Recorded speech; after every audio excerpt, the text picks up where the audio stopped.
اعوذ باللہ من الشیطان اللعین الرجیم بسم اللہ الرحمن الرحیم الحمد للہ وکفا وسلام علی عبادہ الذین اصطفا۔ درود بھیجو۔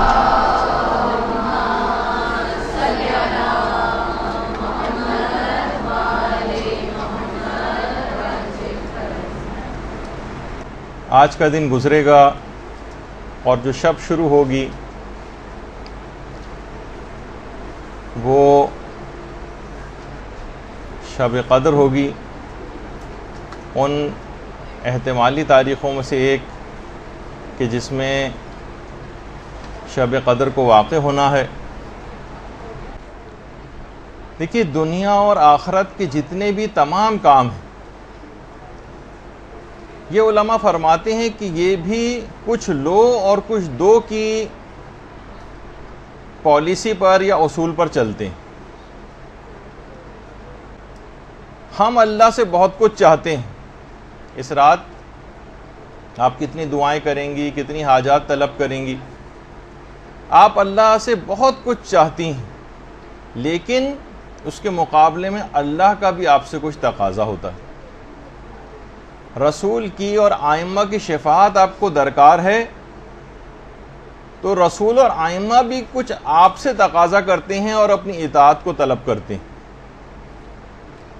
بالکل اسی طرح سے یہ جو رات شب قدر ہے، اس رات میں آپ کو بہت کچھ اس شب قدر سے چاہیے، بہت کچھ چاہیے۔ کتنی دعاؤں کی ایک بہت بڑی لسٹ ہوگی آپ کے پاس کہ ساری رات بھی ختم ہو جائے تو وہ دعائیں ختم نہ ہوں۔ اتنا کچھ آپ کو اس شب قدر سے چاہیے، تو اس رات کا بھی آپ سے کچھ ایک تقاضا ہے۔ یہ رات بھی آپ سے کچھ چاہتی ہے۔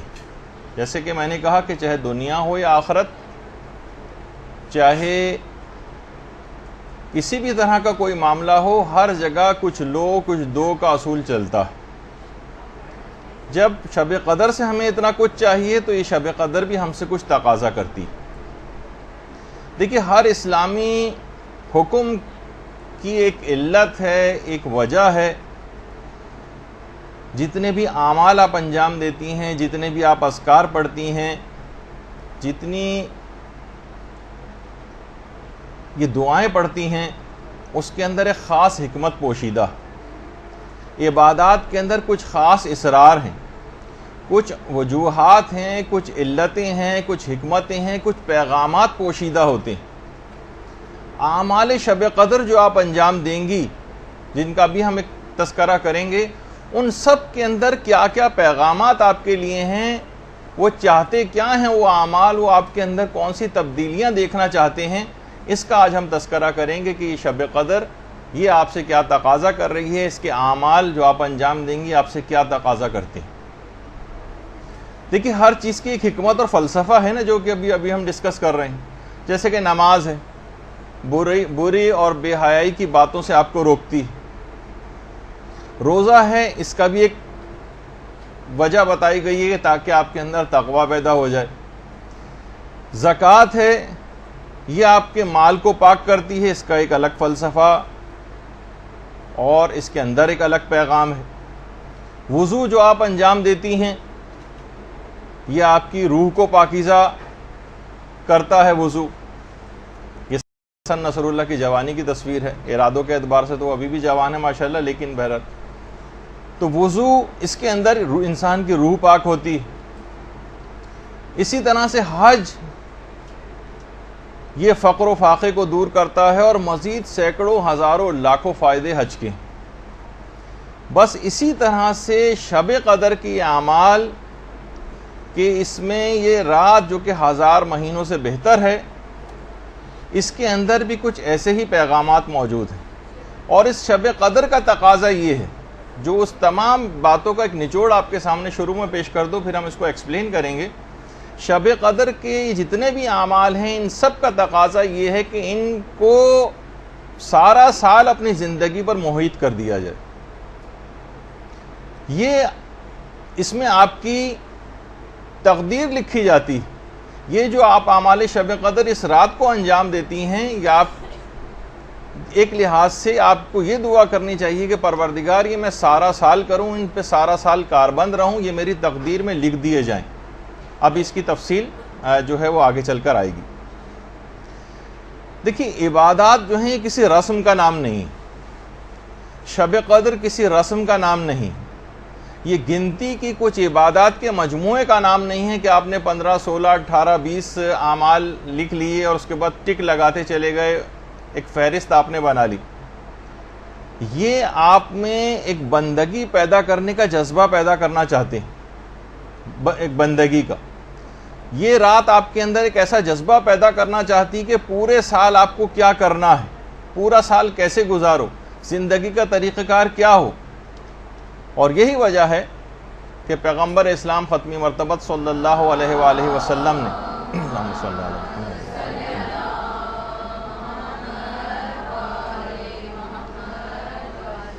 نے اس رات کو عبادت کے ساتھ 2 شرطیں لگائی ہیں کہ اس شخص کے گناہ بخشے جائیں گے۔ ابھی میں تفصیل میں آگے چل کر اس روایت کی بیان کروں گا، ابھی تو صرف سرسری سے گزر رہا ہوں کہ اس رات عبادت کے ساتھ جو 2 شرطیں لگائی ہیں وہ یہ ہے کہ اس رات کو عبادت کرو لیکن ایمان اور احتساب کے جذبے کے ساتھ۔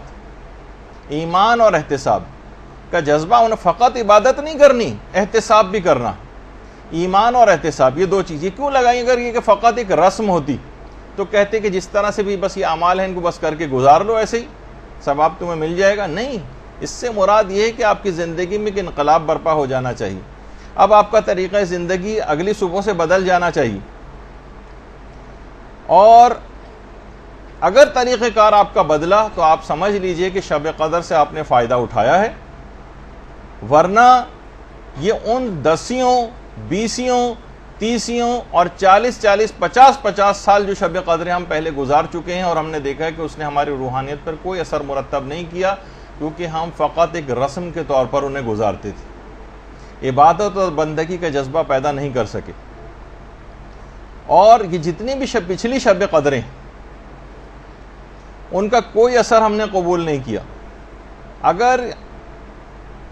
کیونکہ یہ ہم نے محض رسم کے طور پر اس کام کو کیا۔ اگر یہ رسم نہ ہوتی تو نامہ اعمال ہمارا نیکیوں سے اتنا خالی ہم کو نظر نہ آتا جیسے کہ نظر آتا ہے، اور برائیوں کے وہ بڑے بڑے پہاڑ نامہ اعمال میں نظر نہیں آتے جو پورے سال میں ہم کو نظر آتے ہیں۔ معلوم یہ چلا کہ پچھلی شب قدریں جو ہم نے گزاری یہ ایک ایسا فیسٹیول کے طور پر تھیں، ایک ایسی رسم کے طور پر تھیں جیسے ہم 14 اگست گزارتے ہیں، جیسے ہم 23 مارچ کا دن منا لیتے ہیں، اور اسی طریقے سے بس ہم نے گزار دیا کہ وہ آیا اور وہ آ کر دن گزر گیا، وہ رات آئی اور آ کر گزر گئی۔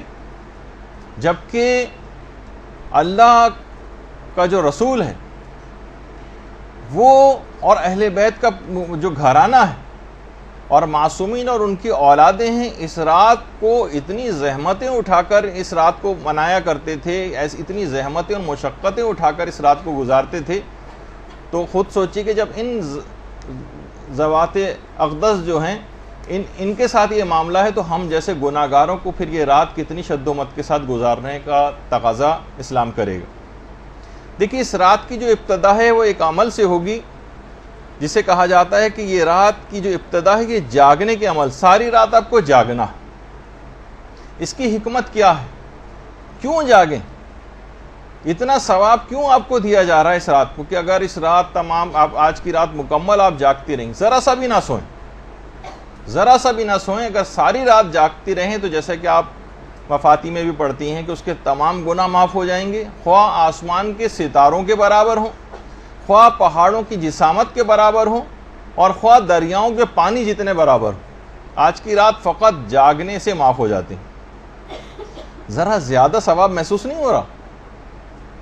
ہم جیسے جن کا ظرفیت بہت کم ہے واقعی ثواب بہت زیادہ لگتا، لیکن وہاں وہ خالق کون و مکان کہ جس کے ظرف کی کوئی حد اور انتہا نہیں، وہ دینے کو تیار بیٹھا ہوا ہے، اور ہم ایک بہت سرسری انداز سے بس ایک رسم کے طور پر شب قدر آئی اور کس طریقے سے رات گزر جائے، بس یہ جلدی جلدی ٹک لگا کے ہم اس اعمال کو انجام دے دیں، اور بس اپنے ایک لحاظ سے جان چھڑانے والا جو ہے وہ عمل اس کو سمجھیں، یہ انتہائی بدنصیبی والی بات ہے۔ اچھا، جاگنا کس انداز سے اسلام تقاضا کرتا ہے راتوں میں جاگنے کو؟ دیکھیے، یا تو علم کے لیے اور عبادت کے لیے راتوں کو جاگیے، علم اور عبادت کے لیے۔ سونا جو ہے وہ دیکھیے قبر کے لیے اٹھا رکھی، نیند کو اپنی تھوڑی سی ضرور کم کرنا چاہیے۔ یہ بھی شب قدر کا ایک پیغام ہے۔ ایک پیغام اس سے سیکھنا ہے کہ سال کی کچھ راتوں کو آپ کو مخصوص کرنا چاہیے، یا رات کے ایک پورشن کو روزانہ مخصوص کرنا چاہیے۔ رات کا ایک پورشن کتنا بڑا، یعنی مغرب سے لے کر اور رات کے 2-3 بجے تک جو لوگ سوتے ہیں اور لغویات کے اندر اس کو بسر کرتے ہیں، مخصوص تو کر رکھا ہے لغویات کے لیے، ڈراموں کے لیے، فلموں کے لیے، آؤٹنگز کے لیے، لاہو و لعب کے لیے، مختلف چیزوں کے لیے۔ اسلام اور شب قدر یہ آپ سے تقاضا کرتی ہے رات کا کوئی ایک پورشن، چاہے وہ 15 منٹ کا ہو، 20 منٹ کا ہو، آدھے گھنٹے کا ہو، 1 گھنٹے کا ہو، یا کچھ اور زیادہ ہو، اس کو یا تو عبادت میں صرف کرنے کے لیے مقرر کیجئے یا پھر علم حاصل کرنے کے لیے۔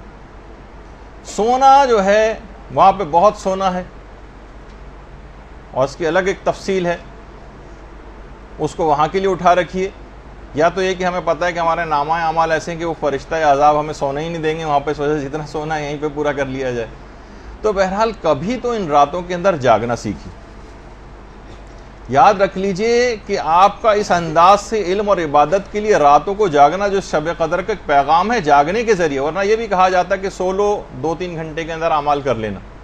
کیوں تقاضا ہے کہ ساری رات جاگو اور اتنا زیادہ ثواب آپ کو دیا گیا ہے، تاکہ اس کو سال کے دیگر مہینے کی جو راتیں ہیں ان کے اندر بھی آپ اس کو رائج کریں، کہ آپ کا اس عبادت کے لیے رات کے اندھیرے میں یہ آپ کی قبروں میں اجالا بکھیر دے گا۔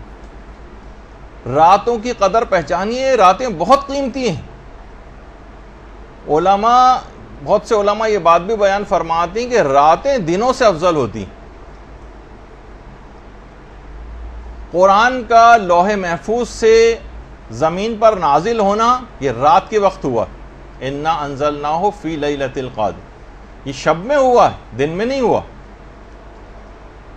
اور علماء یہ بھی فرماتے ہیں کہ راتوں میں سے جو ایک رات ہے اس کے متعلق یہ بات کہی گئی ہے کہ یہ 1000 مہینوں سے افضل ہے۔ کسی دن کے متعلق یہ بات نہیں کہی گئی کہ فلاں دن جو ہے 1000 مہینوں سے افضل۔ شب جمعہ یہ بھی رات ہے، شب قدر یہ بھی راتیں ہیں، شب نیمہ شعبان اس کی کتنی فضیلت ہے، اور شب معراج اور شب برات وغیرہ، اسی طریقے سے شب عاشور، یہ ساری راتیں انتہا سے زیادہ عظیم راتیں۔ اور یہ بات بھی یاد رکھ لیجئے کہ تقدیریں جو آپ کی لکھی جاتی ہیں شب میں لکھی جاتی ہیں، دن میں نہیں لکھی جاتی۔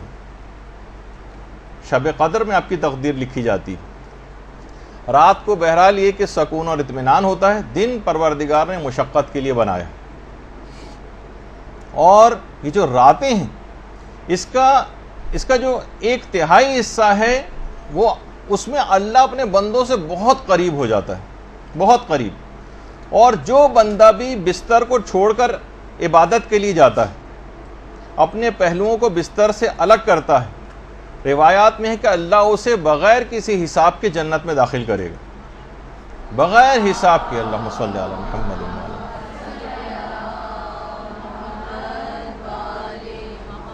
علامہ میر حامد حسین لکھنوی فرماتے تھے کہ شیخ مفید جو تھے یہ رات میں بے انتہا کم سویا کرتے تھے، بہت کم سوتے تھے، اور سوائے 3 کاموں کے رات کو کسی اور طریقے سے نہیں گزارتے تھے۔ 3 کام، یا تو نماز میں مصروف رہتے تھے، یا مطالعے میں مصروف رہتے تھے، یا پھر تلاوت قرآن۔ یعنی پوری رات کو فقط ان 3 کا بہت کم سوتے تھے۔ ایسا نہیں کہ سونا بالکل ترک کرنا ہے، لیکن سونے کو کم کرنا ہے۔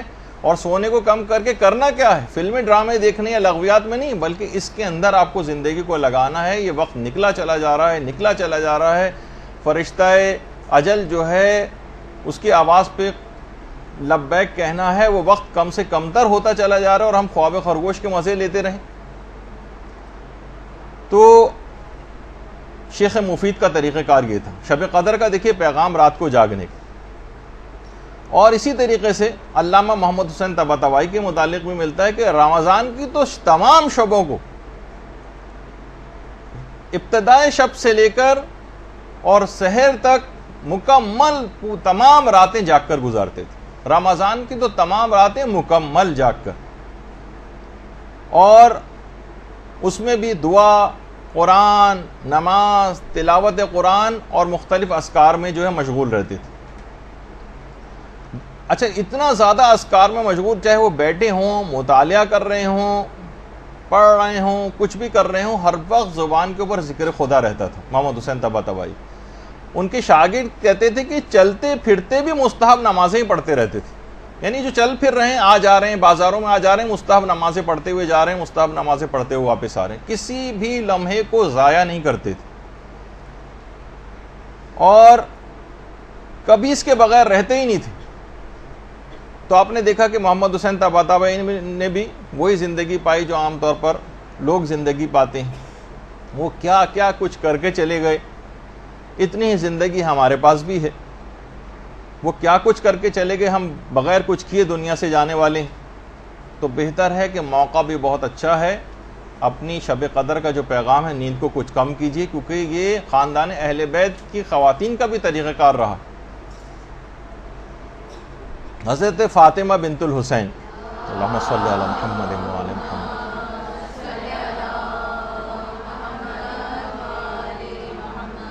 جو امام حسن کی بہو تھی، حسن مثنیٰ سے جن کی شادی ہوئی تھی، پوری رات عبادت میں قیام میں بسر کرتی تھیں اور پورے دن روزہ رکھتی تھیں، کیونکہ وہ سورج اتنے بڑے بڑے ائمہ کی صورت میں موجود ہیں کہ بہت سے جو ان سے غیر معصوم خاندان اہل بیت کے کہ ان کی شخصیت ذرا ان کا اتنا تذکرہ نہیں ہو پاتا، اور تو یہ بہت، کیونکہ وہ راتوں کی اہمیت سے واقف تھے، اور یہی وجہ ہے کہ بحر الانوار کی جو 87 جلد ہے، اس میں کسی نے ہمارے چھٹے امام جعفر صادق علیہ السلام سے پوچھا،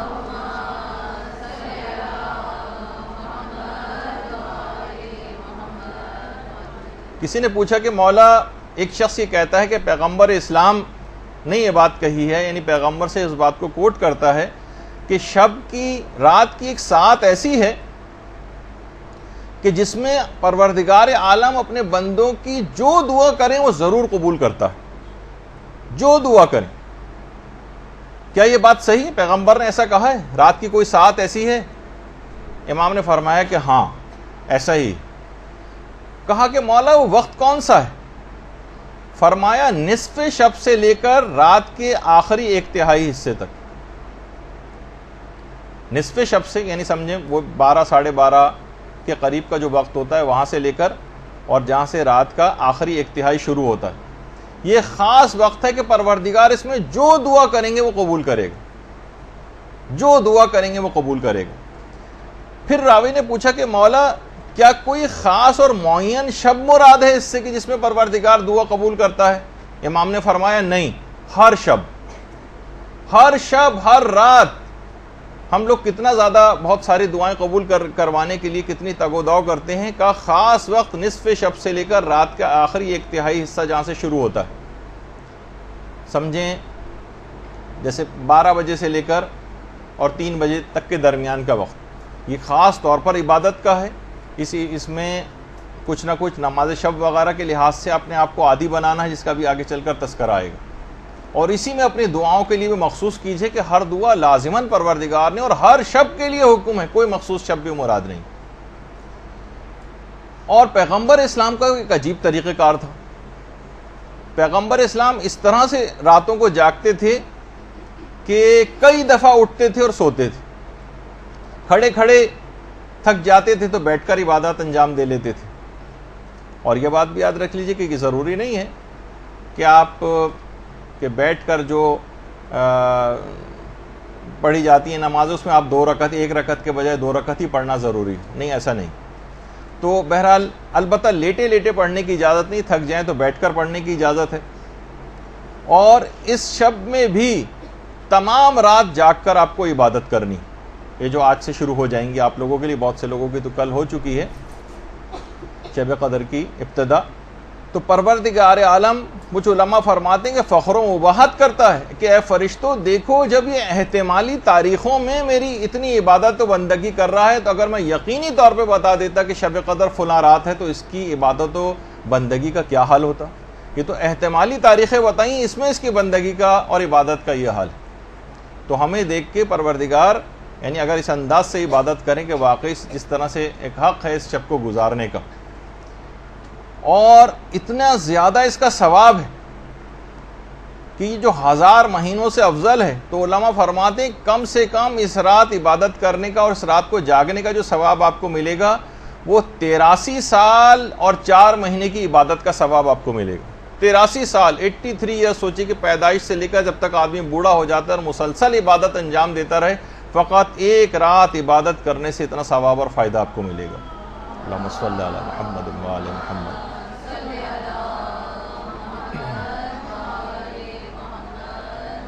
اب یہ جو اس شب داری کا جو ابتدا ہوئی ہے، یعنی رات میں کسی حد تک جاگنا، یہ آپ کو شب قدر کے اس سے پیغام لینا ہے کہ اب سال کی دیگر راتوں میں اپنی راتوں میں کوئی ایک وقت عبادت خدا کے لیے، چاہے وہ ویکینڈ ہو، چاہے وہ عام راتیں ہوں، علم حاصل کرنے کے حوالے سے، تلاوت قرآن کرنے کے حوالے سے، نمازیں اپنی قضا واجبات ادا کرنے کے حوالے سے کوئی ایک وقت ضرور مقرر کر لیں، ورنہ یہ وقت گزر جائے گا اور یہاں تک کہ ہمیں لوگوں کے کندھوں پر سوار ہو کے اپنی فائنل ڈیسٹینیشن تک پہنچ جانا ہو۔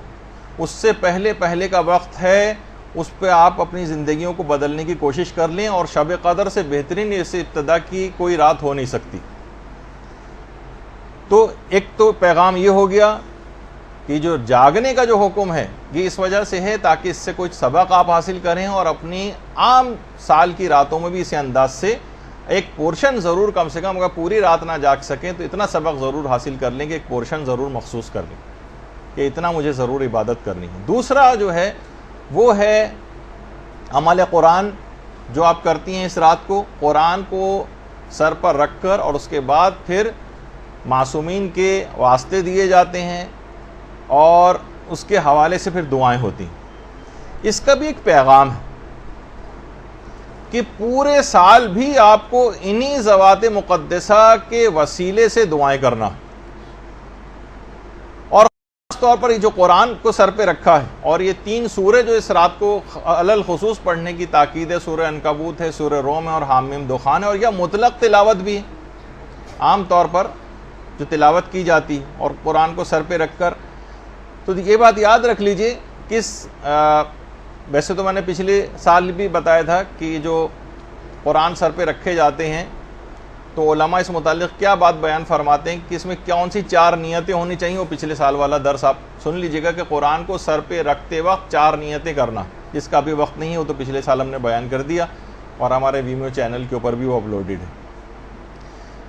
تو عمل قرآن جو کرنا ہے تو اس کا بھی دیکھیے، قرآن کو سر پر رکھ کر ایک گویا ایک عہد والی کیفیت جو ہے وہ انسان کو پیدا کرنی۔ علماء بیان فرماتے ہیں قرآن کے 4 حقوق ہیں آپ پر۔ پہلا حق یہ ہے کہ تلاوت کی جائے، دوسرا حق یہ ہے کہ اس کی تفہیم ہو، اس کو سمجھا بھی جائے، تیسرا حق یہ ہے کہ اس پر عمل کیا جائے، اور چوتھا حق یہ ہے کہ قرآنی پیغامات کی تبلیغ کی جائے۔ یہ 4 حق کم سے کم قرآن کے ہر شخص کے اوپر ہیں۔ اچھا، یہ سارے حقوق جو ہیں یہ ایک دوسرے سے مربوط ہیں، جدا نہیں۔ قرآن سے آشنائی کے لیے قرآن کی تلاوت بہت ضروری، تلاوت کیے بغیر اس کی تفہیم ممکن نہیں۔ جب تک تلاوت نہیں کریں گے سمجھیں گے کیسے کہ اس کے اندر کیا ہے، اور قرآن پر عمل اس کی تفہیم کے بغیر ممکن نہیں۔ جب تک اچھی طرح سے سمجھ نہیں لیں گے عمل کیسے کریں گے، اور تبلیغ بھی اس کو صحیح طور پر سمجھے بغیر ممکن نہیں۔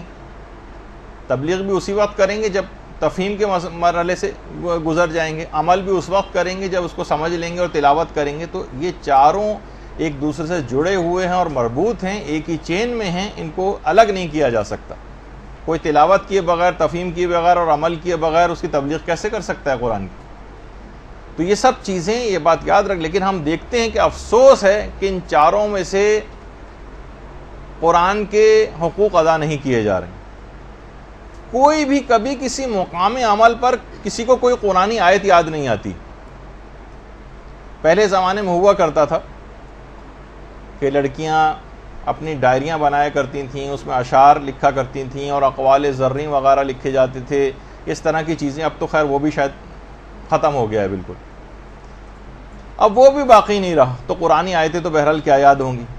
اسی طریقے سے کوئی آپس میں قرآن کے متعلق، اس کے معنوں کے متعلق، اس کے مفاہیم کے متعلق، اس کے پیغامات کے متعلق، اس کے اسرار پر گفتگو کرتا نظر نہیں آتا. ہماری جو نجی گفتگو ہوتی ہیں، بیٹھکیں ہوتی ہیں، مردوں کی ہوتی ہیں، عورتوں کی ہوتی ہیں، اس میں قرآن تو جیسے سرے سے موجود ہی نہ ہو، ایگزسٹ ہی نہیں کرتا ہے. ایک جملہ بھی قرآن کے متعلق ہمیں کبھی گفتگو میں نظر نہیں آتا. یہ کون سا حق ادا کیا جا رہا ہے قرآن کا؟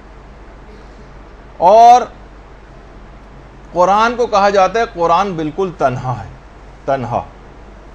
یہ اپنی تنہائی کی شکایت قیامت کے روز کرے گا. افسوس کہ لوگوں کو شاعروں کے اشعار یاد ہوں، گانے یاد ہوں، کلام شیطانی سب کچھ یاد ہو، مکروہ شاعری جو ہے وہ یاد ہو، لیکن کلام الہی کسی کو یاد نہ ہو. مقام عمل پر کسی کو کوئی قرآنی آیت یاد نہ آئے کبھی بھی. کتنے افراد آپ میں سے یہاں پہ بیٹھے ہوئے اپنے آپ سے سوال کریں کہ جنہوں نے کسی بھی تفسیر قرآن کو شروع سے آخر تک پورے قرآن کی پڑھی، اچٹتی پچٹتی باتوں کے حوالے سے نہیں کہہ رہا، تو کم سے کم اتنا تو قرآن کے زندگی میں ایک دفعہ تفسیر نمونہ اٹھاتے، آہستہ آہستہ کر کے 1 سے لے کر 27 جلدوں تک ختم کر دیتے چند سال میں. کچھ تو معاملہ آگے بڑھتا. اب نہیں، ابھی تک نہیں بڑھا ہے تو اب سے ہی شروع کر دیجئے. کچھ تو سمجھ آئے گا، کچھ تو مفاہیم کے اوپر طبیعت جائے گی، کچھ تو قرآن سے ارتباط پیدا ہوگا. تو بہت اگر کچھ ہوا بھی، لوگوں نے تیر اگر اس سلسلے میں مارا بھی ہے، تو ذرا ناظرہ پڑھنے کے حوالے سے جس کی اپنی ایک اہمیت ہے، اور تلاوت قرآن کا بے شمار فائدے ہیں، وہ اپنی جگہ پر ہیں، لیکن معاملہ تھوڑا سا اور آگے بھی بڑھنا چاہیے. ہم نے کیا کیا کہ قرآن کو زیادہ تر اب ہم دیکھتے ہیں کہ نمائشوں کے اندر رکھا جانا شروع ہو گیا، جو ایک درجے میں مطلوب بھی. کوئی مسئلہ نہیں ہے، یعنی اس کی کوئی خدا نخواستہ مذمت بیان نہیں ہو رہی ہے، لیکن لوگ ہمیشہ بات کو کہ نیگیٹو طرف لے کر جاتے ہیں. نمائش ہو رہی، اور جناب اتنا چھوٹا قرآن اس کو نمائش کے لیے پیش کیا جا رہا ہے، اور جناب اتنا بڑا قرآن سب لوگ اس کو دیکھنے کے لیے جا رہے ہیں، اور اتنا بڑا قرآن اور اس سے بھی بڑا قرآن. تو اب یہ سب کیا چیزیں ہیں؟ یا مثلا قرآن کو انڈے پہ لکھا جا رہا ہے، اس کو سب لوگ دیکھنے کے لیے جا رہے ہیں.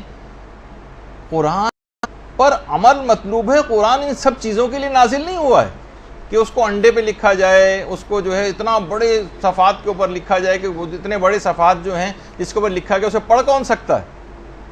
وہ تو صرف رکھا رہے گا خالی، اور ایک ڈسپلے کے لیے آپ نے کیا قرآن کو ایک ڈسپلے کے لیے اس طرح ہم نے ریک کے اوپر ایک رکھا ہوتا ہے جس پہ CD لگا کے اس کو اکثر اتارنے کی ضرورت پیش آتی ہے، پھر گرد ورد جھاڑی جاتی ہے معاذ اللہ اس پہ سے.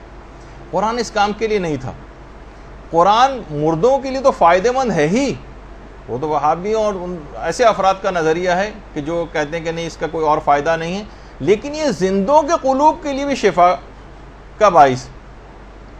یہ مردہ دلوں کو زندہ کرنے والا ہے. یہ فقط مردوں کو پڑھنے کے لیے نہیں ہے کہ کوئی مرحوم ہو جائے تو ہم جو ہے صرف اس پہ قرآن پڑھنا شروع کر دیں. بلکہ جب علامہ طالب جوہری صاحب قبلہ یہاں پر تشریف لائے تھے مدرسے، غالباً پچھلے سال تھا یا اس سے اور پہلا، تو انہوں نے نیچے بیٹھے ہوئے گفتگو ہم لوگوں سے کر رہے تھے، تو اس میں ایک بات انہوں نے بہت اچھی کہی تھی کہ قرآن کو اتنا پڑھنا چاہیے، اتنا پڑھنا چاہیے، اتنا پڑھنا چاہیے کہ یہ گھس جائے، اس کے صفحات ڈھیلے پڑ جائیں، یہ بوسیدہ ہو جائے. تو کیا ہوا؟ آپ نیا خرید کر لے آئیں. جس طرح قرآن بوسیدہ ہو جاتا ہے، پرانے بزرگوں کا ہو جاتا ہے، اس کو آپ ٹھنڈا کرتے ہیں، اس کو بھی آپ ٹھنڈا کرتے ہیں. اور نیا قرآن، تو قرآن پر اتنا پڑھنا ہے، اتنا پڑھنا ہے، اتنا پڑھنا ہے کہ قرآن کو پڑھ پڑھ کے آپ خستگی اس کے اندر آ جائے. اب بالکل ایسا قرآن کہ جناب نسلیں گزرتی چلی جا رہی ہیں اور ذرا سا نشان کہیں نظر نہیں آتا کہ اس نے آج تک کبھی کسی نے اس کو اٹھا کے پڑھا. تو دیکھیے قرآن اسی شب قدر میں نازل ہوا. شب قدر کا تقاضا یہ ہے، یہ آپ سے تقاضا کر رہی ہے کہ تعلیمات اور پیغامات قرآن کو آپ دوسروں تک بھی پہنچائیں. جو خود درس اخلاق اس قرآن سے دے سکتی ہوں، اتنی حاصل کر لیں صلاحیت کو، وہ خود اس کام کو کریں. بچوں کو پڑھا سکتی ہیں، 3-4 بچوں کو جمع کر لیں، محلے کے بچوں کو جمع کر لیں، اپنے رشتہ دار بچوں کو جمع کر لیں. قرآن کا کوئی حق تو ادا کریں. یہ نہیں کر سکتی تو مثلا عام عورتوں کو آپ جمع کر لیں، زیادہ بڑے پیمانے پر نہیں کر سکتی، چھوٹے پیمانے پر اس کام کو کر لیں، اس سے اخلاقیات کے درس کروائیں۔ آپ نہیں کر سکتی تو کسی اور سے ارینج کروائیں، اپنے گھروں میں بلوائیں، اپنے گھروں کی نحوستوں کو دور کریں تلاوت قرآن کے ذریعے اور اس قسم کے پروگرامز کے ذریعے۔ شیطانوں نے ڈیرے ڈالنی ہے گھروں کے اندر، جو ہم سننے میں آتی ہیں لوگوں سے بات صورتحال ہوئی ہے، وہ شیطانوں کے بسیرے ہیں وہاں پر۔ تلاوت قرآن کے ذریعے، اس کی تلاوت کے ذریعے اور قرآن کے پیغامات کے ذریعے وہاں سے ان کو بھگائیں۔ بہت سارے وہ افراد کے جو کہ بزرگ ہو گئے، وہ یہ نہ سوچیں کہ ہم نے تو قرآن نہیں پڑھا اب ہم کیسے پڑھیں، نہیں، بزرگ بھی اپنے لیے ٹیوشن لگوائیں، سال 2 سال کے اندر ان کا بھی انشاءاللہ قرآن ختم ہو جائے گا کہ اس دنیا سے قرآن کی جو تلاوت کا جو حق ہے صحیح طور پر پڑھنے کا، کم سے کم 1 مرتبہ تو تلاوت قرآن کر کے جائیں، ورنہ قبر میں جا کر جو حسرت ہوگی اس کا پھر اس وقت کوئی مداوع نہیں ہوگی۔ اسی طریقے سے بوڑھے افراد ہیں، محلے والے ہیں، کوئی بچے ہیں، یہ ضروری نہیں کہ آپ بہت گلیمرس ہے کوئی چاہیں کہ پورا ایک ادارہ ہو، انسٹیٹیوٹ ہو اور اے سی لگے ہوں تب بھی میں وہاں جا کے کوئی خدمت انجام دوں گا۔ اپنے گھر سے ابتدا کریں، اس کو حقارت سے نہیں کہ جو قرآنی تعلیمات ہیں یا قرآن کو پڑھانا عام طور پہ اس کو ایک معاذ اللہ معاشرے میں دیکھنے میں آتا ہے کہ ایک حقیر سا کام سمجھا جاتا ہے کہ مولوی صاحب آئیں گے اور جو ہے وہ بہت مختصر سے ان کو پیسے دیے جائیں گے اور وہ آ کر پڑھا کر چلے جائیں گے، کوئی سائیکل پہ آ رہے ہیں، کوئی کسی طریقے سے آ رہے ہیں، جو کہ عام طور پہ کانسیپٹ ہے۔ کتنی بڑی خدمت کو کوئی انجام دینے آ رہا ہے آپ کو بچے کو سکھانے کے لیے کس طریقے سے ائمہ کا طریقہ کار ہوا کرتا تھا، کیسا موتیوں سے منہ بھر دیا کرتے تھے، کیونکہ اہمیت سے واقف تھے۔ اسی طریقے سے قرآن کی تفسیر کے جو کوئی خاتون معلمہ آپ کو مل سکتی ہوں، کوئی سینئر مل سکتی ہوں، آپ خود نہیں دے سکتی تھی، کسی کو ارینج کروا سکتی ہوں، آپ بلوائیے، کسی عالم کو بلوائیے، یہ تو خیر مرجع لیول کے چھوٹے عالموں کو بلوائیے کہ جو قرآن کے سلسلے میں، تاکہ کسی طور پر قرآن کا حق ادا ہو سکے۔ وہ 3 چیزیں تو آپ کو گھر پہ عمل کرنا، اور تبلیغ والا جو ہے یا تو خود آگے بڑھ کے اتنا علم حاصل کر لیں کہ اس کے اوپر کچھ تبلیغ اس کی کروا سکیں، یا یہ کہ کسی عالم کو بلوائیں۔ اپنی پوری زندگی قرآن کی کوئی خدمت تو کر جائیں۔ کیا قرآن کی کوئی خدمت کیے بغیر ہم مرنا چاہتے ہیں؟ کیا ہم یہ چاہتے ہیں کہ قرآن کل ہماری شکایت کرے؟ دیکھیں امام خمینی تک اپنے بہت سے جلسوں کے اندر طالب علموں کو، بچوں کو کھڑا کر کے تلاوت قرآن سنا کرتے تھے۔ بہت اہمیت کے متعلق معلومات تھیں، تو تاکہ کل یہ آپ کی شکایت نہ کرے۔ قرآن جب شب قدر میں نازل ہوا ہے تو اس رات کا تقاضا اور پیغام یہ ہے کہ اس قرآن کی تعلیمات کو پھیلانے میں آپ اپنا کردار ادا کریں، ورنہ قبر میں اس وقت افسوس کا کوئی فائدہ نہیں ہوگا کہ جب کہ قبر کی وحشتناک جو اندھیرے ہیں وہ دامنگیر ہوں، اس وقت فقط قرآن کی روشنی وہاں پر کام آئے گی۔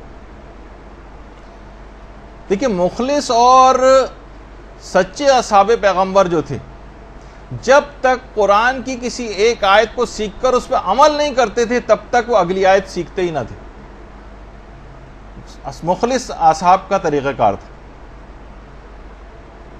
بہت سے اس طرح کے تھے کہ بس ایک آیت سیکھ کے گئے کہ علم یعلم بان اللہ یرا، یعنی پروردگار ایک ایک عمل کو ہمارے دیکھ رہا ہے، کہتے بس ہمارے لیے کافی، تو ان کے لیے بات کہی گئی کہ یہ فقیہ ہو کر گیا، یعنی ایک آیت پر اتنا زیادہ اثر قبول کرتے تھے۔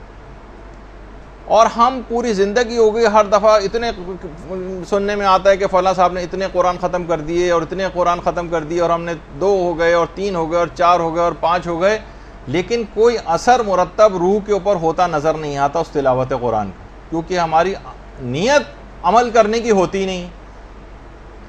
پیغمبر اسلام خود اتنا زیادہ آیات قرآنی کا اثر قبول کرتے تھے، اتنا متاثر ہوتے تھے کہ بعض اوقات نماز شب میں ایک ہی آیت کو بار بار دہراتے تھے، دہراتے تھے۔ ان تعذبہم فانہم عبادک وان تغفر لہم فانک انت العزیز الحکیم۔ بار بار اس طرح کی آیات کو پیغمبر اسلام دہرایا کرتے تھے، اور اتنا اثر قبول کرتے تھے پیغمبر کہ کہتے تھے کہ مجھے سورہ ہود اور اس جیسی جو اور صورتیں انہوں نے مجھے وقت سے پہلے بوڑھا کر دیا، یعنی بڑھاپا طاری ہو جاتا تھا آیات قرآنی، اتنا اثر قبول کرتے تھے۔ اور یہ خود ہے بھی اتنا پر اثر قرآن کہ خود پروردگار نے قرآن کے متعلق یہ کہہ دیا کہ اگر ہم اسے پہاڑوں پر نازل کرتے تو خشیت الہی سے پہاڑ پھٹ جاتے. اور اتنا قرآن پہ پیغمبر نے عمل کر کے دکھایا کہ خود پیغمبر اسلام کی ایک زوجہ یہ فرماتی ہیں کہ آپ کا جو اخلاق ہے وہ قرآن ہی تو ہے. اتنا قرآن کے اوپر عمل کیا تھا کہ خود آپ کا اخلاق سمجھے کہ قرآن اور اخلاق مترادف معنوں میں استعمال ہونے لگے.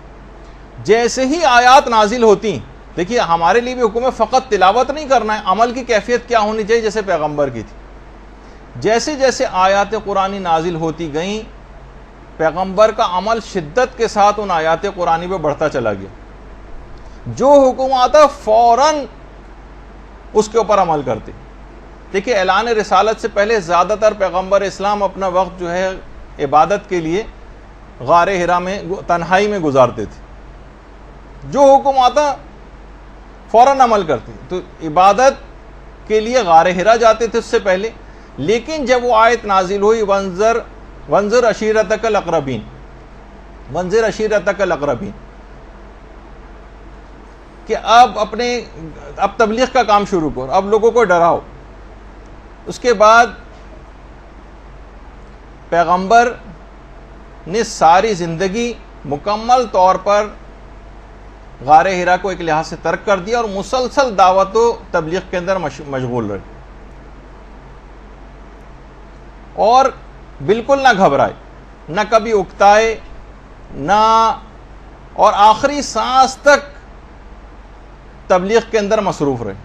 اچھا ادھر صبر و استقلال کا حکم آیا قرآن کے اندر، تو کافروں کی کتنی زیادہ مخالفت تھی. طائف میں جاہلوں نے کیسا پیغمبر پہ تشدد کیا تھا، اور مدینے کے جو یہودی تھے اور منافقین تھے ان کی سازشوں کے سامنے پیغمبر صبر و ثبات کا ایک پہاڑ بن کر کھڑے ہو گئے. ایسا عمل کیا. مدینے میں جب جہاد کا حکم آیا تو مدنی پوری زندگی جہاد سے عبارت ہو گئی. غزوات، سرایا، جنگ و صلح، لشکر کشی، فتوحات سے پوری زندگی اس کے بعد عبارت رہی. یہ سب کیا تھے؟ قرآنی آیات پر عمل کرتے جا رہے تھے. پریشان حال کی پریشانی کو دور کرنے کا حکم آیا تو قرضے لے کر حاجت مندوں کی جو حاجت روائی کرنے لگے. قرآن میں عہد کی پابندی کا حکم آیا کہ اپنے عہد کو پورا کرو. اتنا ایفائے عہد کیا کہ دشمن تک آپ کے وعدوں کا اعتبار کرتے تھے اور رتی برابر، ذرہ برابر بھی شک نہیں کرتے تھے کہ پیغمبر جو ہے اس کی وعدہ خلافی کر سکتے ہیں. درگزر کرنے کا، معاف کرنے کا حکم آیا. پیغمبر نے اتنا عمل کیا کہ کسی سے کبھی کوئی انتقام نہیں لیا. عدل و انصاف کرنے کا حکم آیا. اتنا عمل کیا کہ دشمنان تک پیغمبر کے دیکھ کر حیران رہ جاتے تھے کہ کس طرح سے اتنا عدل و انصاف ممکن ہے. حکم شکر آیا قرآن کے اندر، تو پیغمبر اتنا شکر گزار بندے بنے، اتنا شکر کہ اتنی عبادت کرتے کہ ساری رات گزار دیتے. سوتے وقت سونے کے لیے جاتے تو شکر کرتے، جب بستر سے اٹھتے تو شکر کرتے، کوئی نعمت ملتی تو شکر کرتے، کھانا کھانے کے بعد شکر کرتے، لباس جب اس وقت تبدیل کرتے اس وقت شکر کرتے، آئینہ دیکھتے اس وقت شکر کرتے، چاند دیکھتے اس وقت شکر کرتے، وضو کرتے، وضو کرنے کے بعد شکر کرتے، بیمار پرسی کے لیے جاتے اس وقت شکر خدا انجام دیتے، خریداری کے لیے بازاروں میں جاتے تو شکر کرتے. کوئی زندگی کا لمحہ ایسا نہیں تھا کہ جب پیغمبر حمد و شکر نہ بجا لاتے ہوں قرآن پر عمل کرنے کی وجہ سے. اور جب قرآن کی وہ آیت نازل ہوئی کہ وَكُلُوا وَاشْرَبُوا وَلَا تُسْرِفُوا، کہ کھاؤ پیو اور اسراف نہ کرو، تو بھوک جب تک نہ لگتی نہ کھاتے پیغمبر. اور تھوڑی سی بھی اگر بھوک باقی رہ جاتی تھی تو اپنے ہاتھ کو کھینچ لیا کرتے تھے. پانی کے استعمال میں اتنا زیادہ محتاط ہو گئے کہ اس کے بعد کہا کہ اس پانی کے سلسلے میں بھی اسراف نہ کرو، اگرچہ تم بہتے ہوئے دریا کے قریبی کیوں نہ ہو. تو اتنی عبادت کرتے، اتنا شکر ادا کرتے کہ بالآخر پروردگار کو یہ کہنا پڑا کہ قوم اللیل الا قلیلا، ہے کہ رسول ذرا کم عبادت کرو راتوں میں. کتنی مثالیں دی جائیں کہ پورا قرآن پیغمبر اسلام کی سیرت کا ترجمان بن گیا. یہ ہیں اللہم صلی علی محمد وعلی محمد.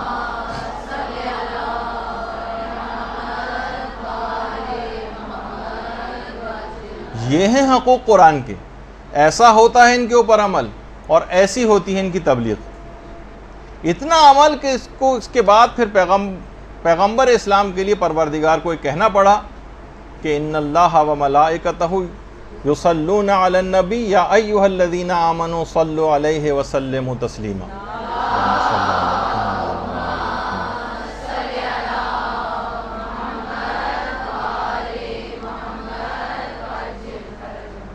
دیکھیں یہ ہے تقاضا شب قدر کا. جو آیت پڑھیں اس پر عمل کرنے کی کوشش کریں جیسے کہ پیغمبر اسلام نے کیا. اچھا اب ورنہ کیا ہوگا؟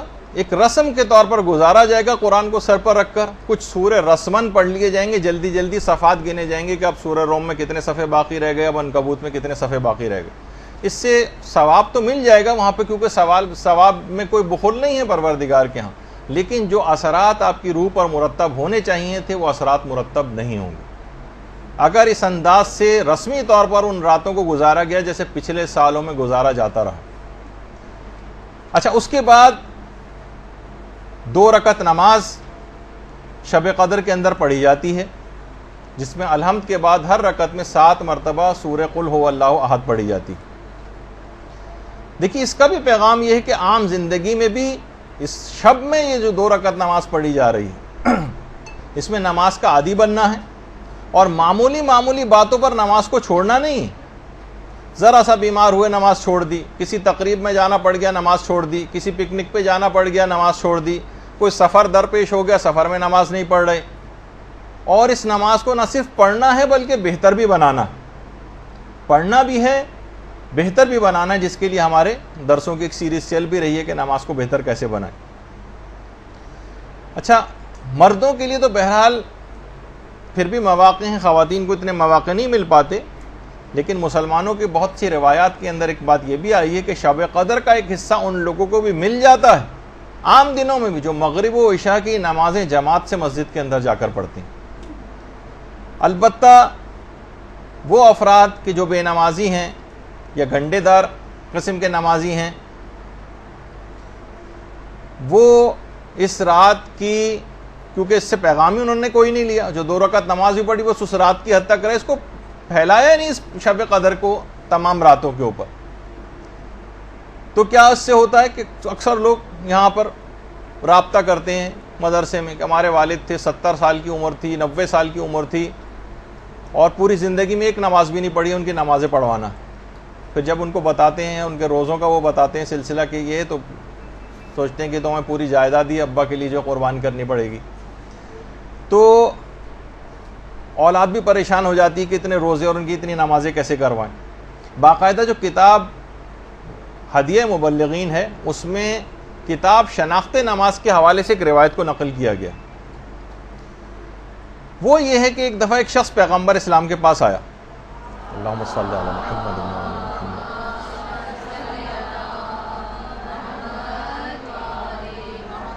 کہنے لگا یا رسول اللہ میں بہت مالدار شخص تھا، اب میں بالکل فقیر ہو گیا ہوں. پیغمبر نے کہا کیا تم نماز نہیں پڑھتے ہو؟ اس نے کہا پیغمبر اسلام میں تو 5 وقت کی نماز پڑھتا ہوں. پیغمبر نے کہا کیا تم روزے نہیں رکھتے؟ کہا کہ میں رمضان کے روزے تو چھوڑیے، میں 3 مہینے مسلسل رجب سے لے کر رمضان تک پابندی سے مستحب روزے تک رکھتا ہوں. پیغمبر اسلام تعجب میں پڑ گئے کہ ایسا کون سا اس نے گناہ کیا کہ اس کے مال سے برکت ختم ہو گئی. اس وقت جبریل امین نازل ہو اور کہا کہ یا رسول اللہ خدا درود و سلام آپ کے اوپر بھیجتا ہے، اللہم صلی علی محمد و علی محمد،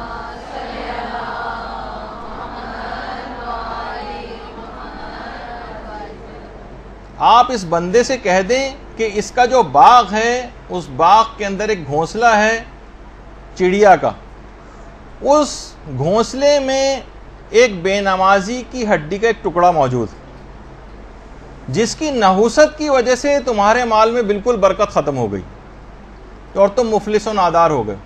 پیغمبر اسلام نے اس شخص کو یہ بات بتائی. وہ شخص اپنے باغ میں گیا اور وہ عام طور پہ ہوتا ہے نا جانور کوئی نہ کوئی ٹکڑا اٹھا کر لے آتے ہیں کسی ہڈی کا، وہ اس نے گھونسلے میں سے نکال کر کسی دور جگہ پھینک کر آیا، اس کے اثرات بد دور ہوئے اور دوبارہ مال کے اندر اس کے برکت آنی شروع ہوئی۔ تو آپ خود سوچیں کہ بے نمازی کی ہڈی کا ایک چھوٹا سا ٹکڑا وہ اتنا زیادہ نحوست رکھتا ہے، تو ایک مجسم بے نمازی آپ کے اطراف میں موجود ہو، مجسم بے نمازی آپ کے گھروں کے اندر آپ کے ساتھ رہتے ہوں، تو وہ گھر کتنی بلاؤں، تکلیفوں، مشکلات، پریشانیوں اور فقر و فاقے کا شکار ہوگا، جو لوگ آج ہر وقت اس کا ذکر کرتے رہتے ہیں۔ اور بے نمازی سے مراد یہ نہیں کہ جو شروع سے آخر تک ایک نماز بھی نہ پڑھتا ہو، جو گنڈے دار ٹائپ کے نمازی ہوتے ہیں، کبھی پڑھ لی کبھی نہیں پڑھی، کہ فلاں نماز فجر کی روزانہ قضا ہو گئی، ساری نمازوں قضا کر کے کبھی ایک ساتھ پڑھ لیا، ان کے بھی اثرات نحوست اسی انداز کے ہوتے ہیں۔ تو اگر آپ نے خود اپنے آپ کو نمازیں ٹھیک بھی کر رہی، لوگ بڑے پریشان ہوتے ہیں، جیسے اس نے آ کر کے میں 3 مہینے کے مستحب روزے بھی رکھتا ہوں، تمام نمازیں بھی پابندی کے ساتھ پڑھتا ہوں، کوئی واجبات اپنا چھوڑتا نہیں ہوں، پھر بھی میں مفلس ہوتا جا رہا ہوں، اس وجہ سے کہ آپ تبلیغ نہیں کر رہے ہیں اپنے اطراف والے لوگوں پر۔ وہ اگر ویسے ہی خراب رہے اور آپ ذاتی طور پر اپنے عمل کو اچھا کرتے چلے گئے، تو لا محالہ ان کے اثرات آپ تک پہنچیں گے، اور یہی بے برکتی اور نقصان کا سبب آپ بنیں گے۔ جیسے کوئی بہت بدبودار چیز کمرے، آپ لاکھ خوشبو لگا کے بیٹھے رہیں اور کوئی سڑی ہوئی مچھلی کمرے میں لا کے رکھ دیں، تو اس کے اثرات تک پہنچیں گے۔ آپ فقط اپنے لباس پر خوشبو سے اس گندے اور برے اور بدبودار چیز کے اثرات کو دور نہیں کر سکتے۔ تو بہت ضرورت اس بات کی، جب ہی ہم بار بار اس بات کو کہتے ہیں کہ تبلیغات کے اندر آپ اپنے آپ کو بھی، اگر آپ کو ٹھیک کرنا ہے اپنے حال کو بھی، تب بھی آپ کو تبلیغ کرنا پڑے گی، ورنہ دوسرے جو خراب ہوتے چلے جائیں گے آپ کے تبلیغ نہ کرنے کے نتیجے میں، اس سے آپ بھی متاثر ہوئے بغیر نہیں رہ سکتی۔ اور تو اس نماز کا ایک حق ہے شب قدر میں، اس کی تبلیغ کریں، لوگ اس کو پڑھنا شروع کریں، اور مسائل فقہ کے تحت صحیح طور پر نماز پڑھنا شروع کریں، اور نماز کو بہتر سے بہتر بنانے کے لیے اب اقدامات شروع کریں، اور اس شب میں اس کا حق ادا کرنے کی آپ نیت کریں، اور پھر پورا سال اس سلسلے میں کام بھی کریں۔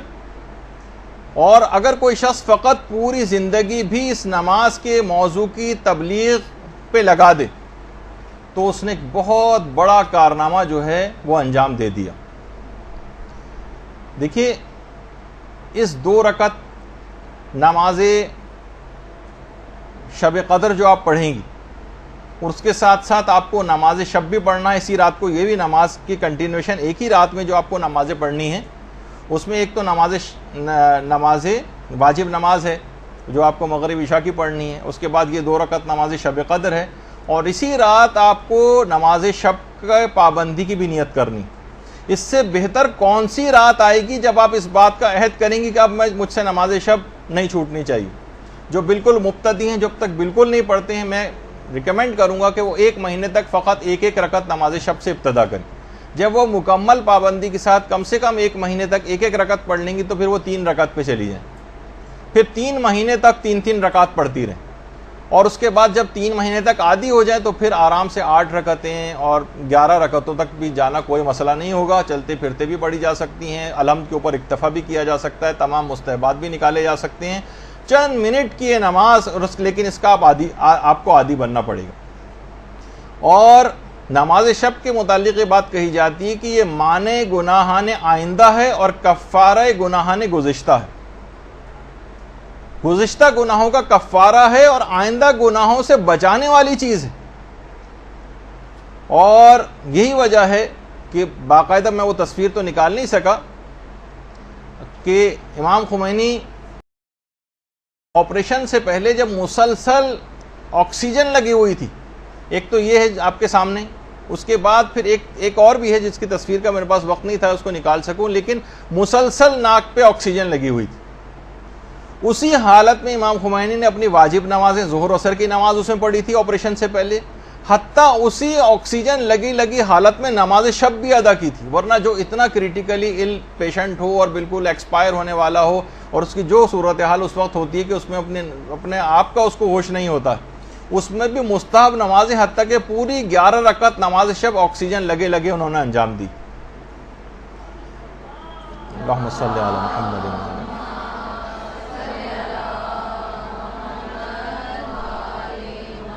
کیسے چھوڑ دیتے اس نماز کو جس کے لیے ان شب قدروں میں عہد و پیمان کیا ہوا تھا؟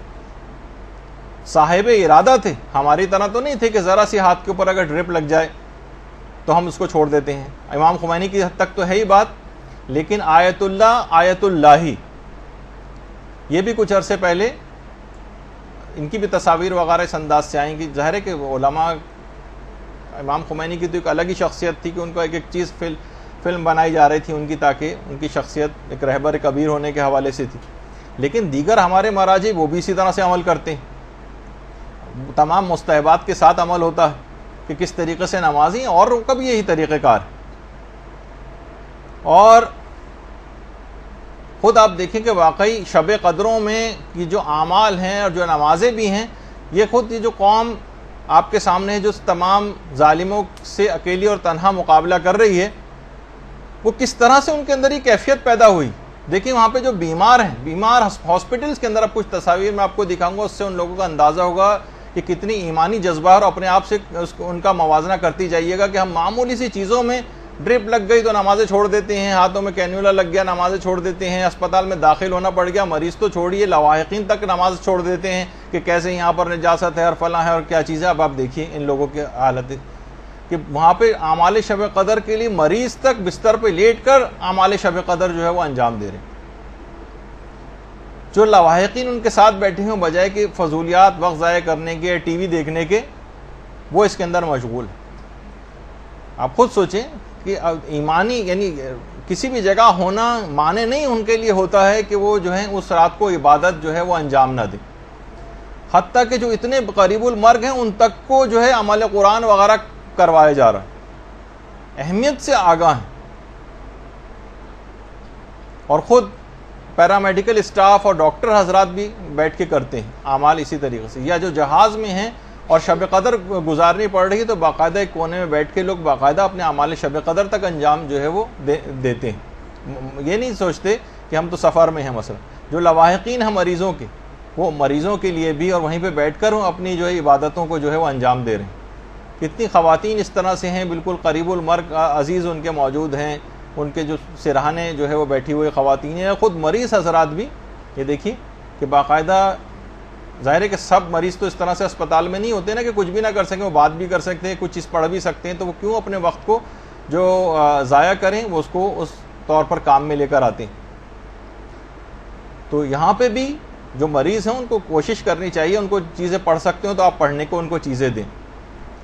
اور جو لواحقین ہیں وہ بھی وہیں بیٹھ کر مریض کی صحت یابی کی, حتیٰ کہ جو بالکل مرض موت میں بس اب انتقال ہوا کہ تب انتقال ہو, ان کو بھی عمل قرآن وغیرہ وہاں پر کروائے جاتے ہیں اور ان کی طرف سے لوگ جو ہے وہ کرتے ہیں. اور ہمارے ہاں ہمیں بالکل برخلاف, ہمیں ایک جگہ بھی کہیں ایسا نظر نہیں آتا. آپ سروے کر کے دیکھ لیجیے شب قدروں میں کسی بھی اسپتال میں جا کے کیا ہوتا.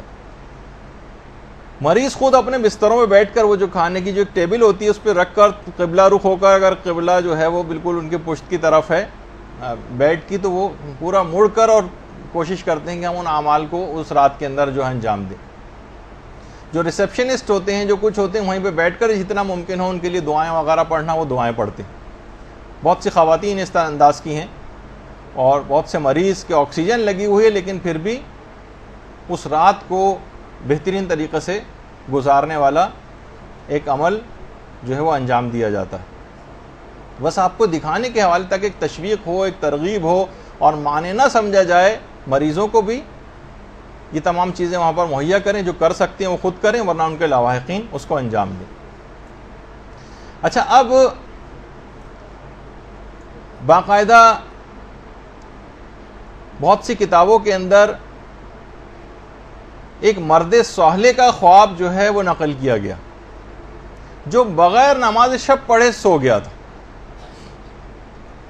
ہاتف غیبی کی آواز اس کو کان میں آئی کہ خدا کے بندے سو رہے ہیں جبکہ خدا ان کے درمیان بہشت رضوان تقسیم کر رہا ہے. یہ جو رات کا وقت ہے یہ بہشت کے تقسیم ہو, جنت کے تقسیم ہونے کا وقت ہے, جو پروردگار اپنے بندوں کو تقسیم کرتا. وہ اس نے سنا خواب میں, ہاتف غیبی یہ کہہ رہا ہے کہ خدا کے بندے اس وقت سو رہے ہیں جب خدا ان کے درمیان جنت رضوان تقسیم کر رہا ہے. لوگوں, جنت کے بارے میں قناعت نہ کرو. خدا کسی کی جنت کے درجات میں ہرگز اس وقت تک اضافہ نہیں کرے گا جب تک کہ وہ رات کی نیند کو کم نہیں کرے گا. جنت کے درجات میں ہرگز اضافہ نہیں ہوگا جب تک کہ رات کی نیند کم نہیں ہوگی.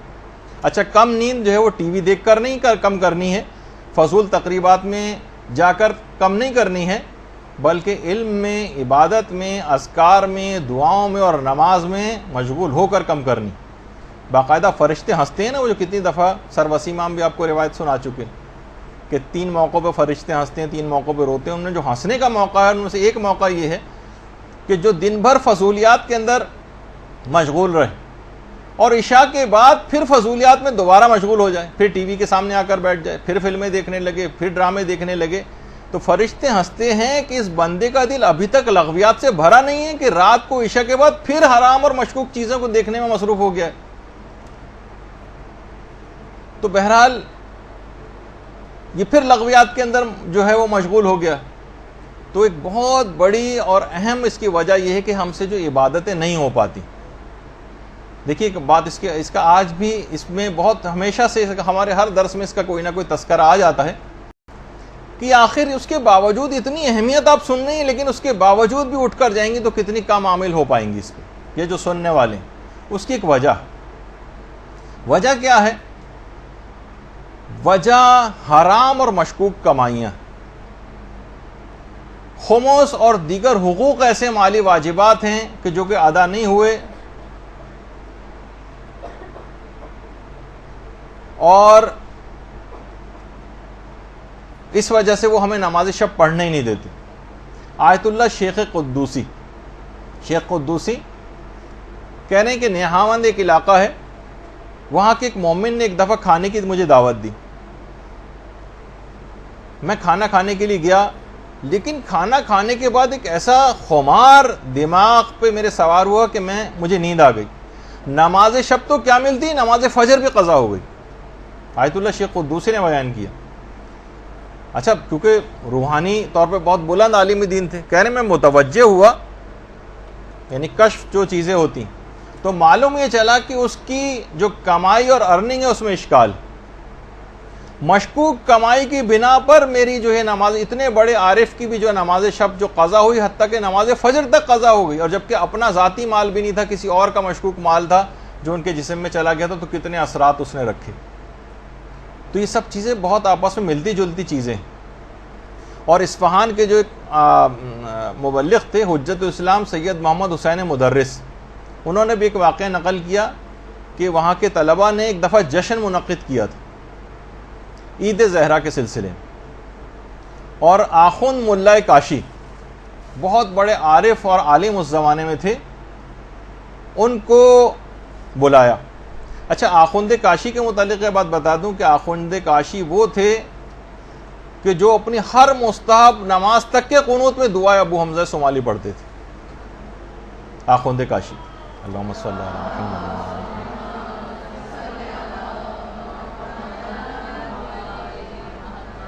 اور آخوند کاشی کہتے تھے کہ میں مدرسے کے باہر لگے ہوئے درختوں کی تسبیح کی آوازیں اپنے کانوں سے سنتا ہوں، اور ان کے جو شاگرد تھے وہ کہتے تھے، جن کا ایک واقعہ میں ایک دفعہ پہلے بھی پیش کر چکا ہوں، کہ جب ہم گئے تو ہم نے دیکھا کہ آخوند کاشی جہاں پر نماز پڑھ رہے ہیں تو اطراف کی جتنی دیواریں وہاں سے بھی تسبیح و تحلیل کی آوازیں بلند ہو رہی ہیں۔ اتنا بڑا عارف یہ دعوت جشن میں آئے، 9 ربیع الاول کا تھا، کافی رات تک جشن میں رہے اور دیر سے گھر پہنچے، رات کو سوئے تو فجر میں آنکھ کھلی، نماز شب کا وقت نکل چکا تھا، نماز شب قضا ہو گئی۔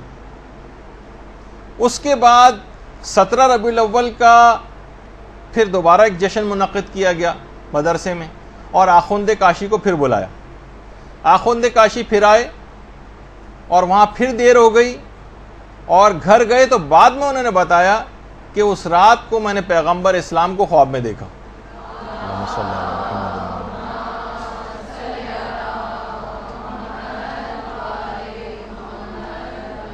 اس سے پہلے عید زہرا والے پروگرام میں گئے تھے جب نماز قضا ہوئی تھی، اب تو نماز قضا نہیں ہوئی، ہو ہی رہے تھے کہ پیغمبر خواب میں آ گئے اور کہا کہ اس سے پہلے میں نے اپنی بیٹی فاطمہ کی خوشنودی قلب کے لیے تمہاری اس رات نماز شب نہ پڑھنے کے عمل کو معاف کر دیا تھا، آج پھر سو رہے ہو، اٹھو اور نماز شب پڑھو۔ پیغمبر اسلام نے آخوند کاشی کو سرزنش کیا کر کہا کیونکہ عید زہرا کا پروگرام اس رات تو میں نے اپنی بیٹی کی خوشنودی قلب کی وجہ سے تمہیں چھوڑ دیا تھا، لیکن پھر دوبارہ وہی غلطی کرنے جا رہے ہو. تو راتوں کو دیر تک کے ایسے پروگرامز کے جس کے نتیجے میں آپ کی عبادات متاثر ہوں، آپ کے واجبات متاثر ہوں، ان لغویات، یہ تو خیر بہت ہی نیک کام تھا، لیکن اس کے باوجود بھی عبادات بھی اگر آپ انجام، جیسے بہت سے لوگ پوری رات ایک شب بیداری جو ہوتی ہے اور ماتم ہوتا ہے وہ عبادت میں رات گزار رہے ہیں، لیکن نماز فجر اس کے بعد قضا کرتے ہیں.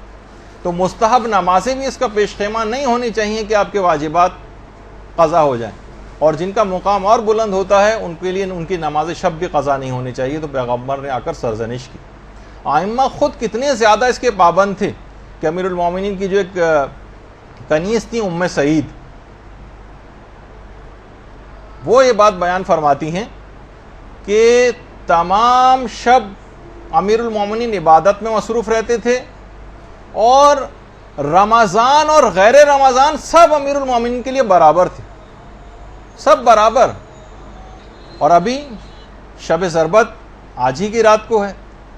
جب مسجد کوفہ کے لیے نکل رہے تھے تو آسمان کی طرف دیکھ کر امیر المومنین نے یہ بات کہی تھی کہ اے صبح گواہ رہنا کہ کبھی ایسا نہیں ہوا کہ تو طلوع ہو رہی ہو اور علی سو رہا ہو. درود بھیجیے محمد عالم.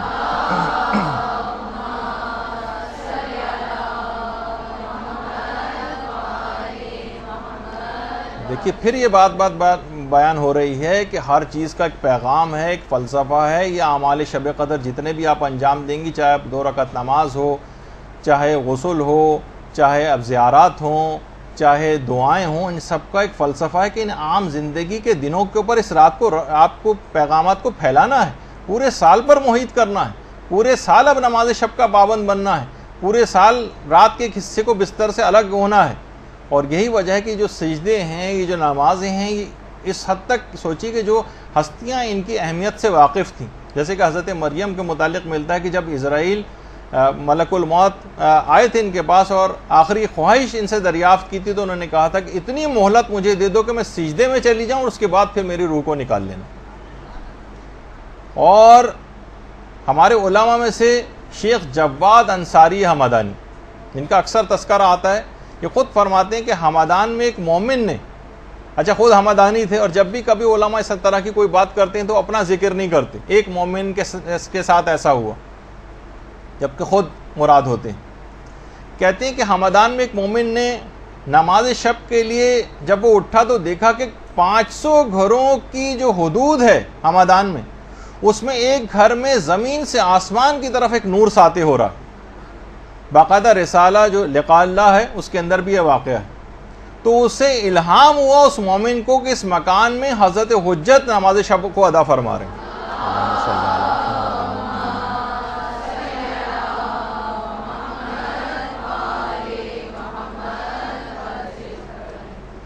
دیکھیے امام کی نماز شب کا گفتگو آپ نے سنی، آپ نے درود پڑھا امام پر، اس سے سبق کیا حاصل کیا؟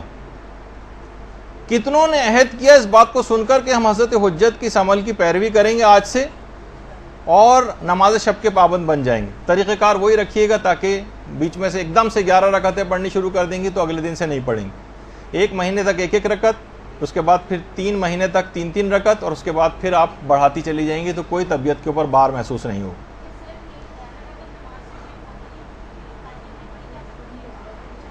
ہاں مختلف ٹائمنگز میں بھی پڑھ سکتے ہیں، خیر وہ تو اس کے مسئلے الگ ہیں، لیکن اس کا پابند ہونا. اچھا اب نمازوں ہی کے سلسلے میں مومنین کا ایک طبقہ ایسا ہوگا جو آج کی رات جو ہے وہ قضاء عمری کی نمازیں پڑھے گا. مساجد کے اندر باقاعدہ 6 دن کی نمازیں اس انداز سے پڑھائی بھی جاتی ہیں. تو اس کا بھی ایک پیغام ہے، وہ یہ ہے کہ یہ رات واجبات اتارنے کی رات بھی، اور اس کا پیغام یہ کہ سارا سال بھی اب واجبات اتارنے کی فکر آپ کو کرنی، اس کو پورے سال کے اوپر جاری کرنا. جبھی شب قدر کے وہ تمام فوائد اور جو اثرات ہیں وہ پورے سال آپ حاصل کریں گے. اپنے واجبات اتاریے، نہ صرف نمازیں اتارنے کی فکر کریں بلکہ روزے اتارنے کی فکر کریں، اپنے کفارے اتارنے کی فکر کریں، اپنے فدیے اتارنے کی فکر کریں. خواتین ہیں روزوں کے سلسلے میں جو نہیں رکھے کفارے تاخیر واجب ہوتے ہیں. پچھلی زندگی میں جو اگلے سال تک روزے نہیں رکھے ان کا کفارے تاخیر دینا ہوتا ہے. بہت سے لوگوں کے اوپر حج واجب ہے، حج کے لیے نہیں جاتے، بہت سی خود ساختہ مجبوریوں کی وجہ سے. شرعی مجبوری ہوتے ایک الگ بات ہے. بہت سے لوگوں کے عمرے غلط ہوئے ہیں, جب تک عمرہ ادا نہیں صحیح طور پر ادا کر لیتے, عمرہ جو ہے وہ اس کا احرام باقی رہتا ہے, اس کو اتروانے کی فکر ہونی چاہیے. لوگوں کی امانتیں واپس کرنے کی فکر ہونی چاہیے. رد مظالم ادا کریں, لوگوں کے حقوق ادا کریں. کسی سے قرضہ لیا ہوا تو وہ ادا کریں. یہ حقوق کے ادا کرنے کی رات ہے. یعنی اس رات قضا واجب نمازیں جو پڑھی جاتی ہیں, اس کا پیغام ہے کہ سارا سال بھی آپ کوشش کریں کہ آپ اتاریں اپنے ذمے سے یہ سب چیزیں. اور کتنے ایسی چیزیں ہیں دیکھیے کہ حتیٰ کہ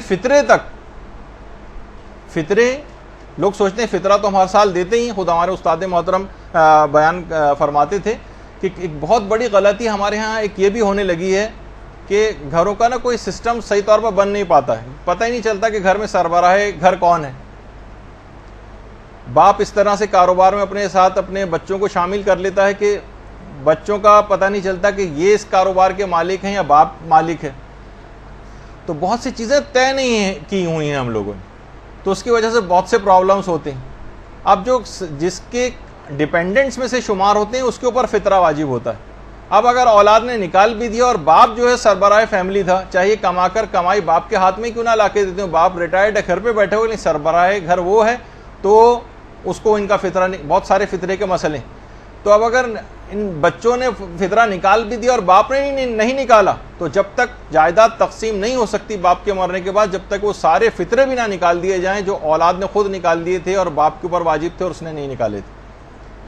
تو بہت سے اس کے اندر مسئلے ایسے ہو جاتے ہیں. فطروں کے مسئلے, کیونکہ اگلی جو کلاس ہوگی وہ چاند اور فطرے کے مسائل سے ریلیٹڈ آپ لوگوں کی ہوگی, تو اس کے اندر اس کی جو ہے تفصیل سن لیجئے گا. تو اسی طرح سے تو لوگوں کے مال میں کچھ حقوق ہوتے ہیں, ان کو آپ کو نکالنا پڑے گا. اور مرحوم کلباسی ایک عالم گزرے ہیں, جو شب قدر کا دیکھیے پیغام یہی بتایا جا رہا ہے کہ اپنے واجبات اتارنے کی رات ہے. اور اگر آپ نے واجبات نہیں اتارے تو یہ ایسے برے اثرات رکھتے ہیں. کی ہڈی والا واقعہ آپ نے سنا کہ اس سے کتنے اثرات ہوئے. اسی طرح سے لوگوں کے حقوق اگر آپ کے مال میں ہوں گے تو وہ بھی ایسی بے برکتی اور نقصانات کا سبب بنیں گے. مرحوم کلباسی یہ وہی ہیں جن کے متعلق ہم نے پچھلے سال بیان کیا تھا کہ یہ شب قدر کو حاصل کرنے کے لیے کہ مجھے سال کی کوئی ایک رات ہے نا, سال کی 365 راتوں میں یہ جاگتے رہے, 360 یا 365 راتیں مسلسل جاگتے رہے کہ مجھے تاکہ یقینی طور پر شب قدر حاصل ہو جائے. اچھا, یہ تاجر بھی تھے, بزنس مین تھے. ایک دفعہ مال تجارت کے لیے ان کی کشتی اور کشتیوں کے ساتھ ان کی کشتی بھی گئی ہوئی تھی. تو اطلاع آئی کہ ایک طوفان آیا ہے اور ساری جو مال تجارت کی جو کشتیاں ہیں وہ سب کی سب ڈوب گئیں, سب کی سب ڈوب گئیں. انہوں نے کہا کہ مجھے یقین نہیں ہے, میرا مال مخمس تھا, سارے میں نے حقوق ادا کیے ہوئے تھے, ممکن ہی نہیں ہے کہ مجھے اس بات پہ یقین نہیں آتا کہ میری کشتی ڈوب گئی ہوگی. اور کچھ دن بعد ہی اطلاع آئی کہ ساری کشتیاں ڈوب گئیں, ایک کشتی نہیں ڈوبی, وہ وہی تھی جو مرحوم آیت اللہ کلباسی کی کشتی تھی.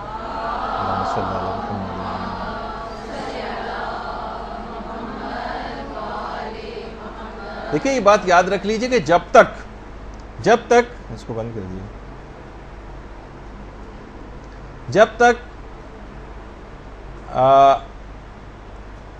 آپ لوگوں کے حقوق صحیح طور پر ادا نہیں کریں گے, نہیں اس کو ٹیڑھا ہی کر دیجئے, اس کو میرے اوپر طرف, اس میں ہوا کی آواز آتی ہے ورنہ مائک میں. جب تک آپ لوگوں کے حقوق ادا نہیں کریں گے اور آپ کے مال میں لوگوں کے حق باقی رہیں گے تو یاد رکھ لیجئے کہ یہی مستحقین زکوٰۃ, یہی مستحقین خمس, یہی مستحقین فطرہ یہ آپ کے دامن کو قیامت کے دن پکڑ لیں گے کہ پروردگار ان کے حقوق کے عوض جو اور پروردگار کیا کرے گا, ان کے حقوق آپ کے ذمے ہیں ان کے عوض آپ کی نیکیاں کاٹ کر دے دی جائیں گی. معاملہ اس قدر سخت ہوگا کہ محدث نعمت اللہ جزائری یہ بات فرماتے ہیں کہ کسی نے بقدر دانق چاندی, یعنی سمجھے کہ درہم کے چھٹے حصے کے برابر بھی, یعنی 1-2 روپے کے برابر بھی اگر کسی کا نقصان کیا ہوگا تو اس شخص کی 700 قبول شدہ نمازیں کاٹ کر صاحب حق کو دے دی جائیں گی. 700. اور دیکھیے یہ بھی روایات کے اندر یہ بات آئی ہے کہ اتنی شدت ہوگی کہ انوار نعمانیہ میں محدث نعمت اللہ جزائری نے اس بات کو لکھا ہے. محدث نعمت اللہ جزائری کا یہ مقبرہ ہے خوزستان میں, کہ محشر میں کھڑا کر دیا جائے گا ایسے شخص کو اور کہا جائے کہ منادی ندا کرے گا جس کا جو حق ہے اس سے آ کر لے لے. فرماتے ہیں کہ اس وقت اہل محشر کے لیے اپنے پہچاننے والوں سے سخت کوئی بھی چیز نہیں ہوگی کہ مبادہ کوئی شخص آ کر ان سے حق کا مطالبہ کر دے کہ میرا حق اس نے نہیں دیا. تو اب آپ خود سوچیے کہ یہ جو مستحقین خمس ہیں, جن کا آپ نے خمس نہیں نکالا, سادات تک نہیں پہنچا, یہ گریبان پکڑیں گے, یہ دامن کو پکڑیں گے. جن تک فطرہ نہیں پہنچا, آپ کو صحیح طور پر آپ نے ادا نہیں کیا, وہ دامن پکڑیں گے. جن تک اور مالی چیزیں تھیں وہ نہیں پہنچی, یہ دامن پکڑیں گے آ کر. تو کس قدر معاملہ سخت ہو جائے گا. اور علل الشرائع میں باقاعدہ شیخ صدوق نے یہ بھی بات فرمائی ہے کہ قرض خواہ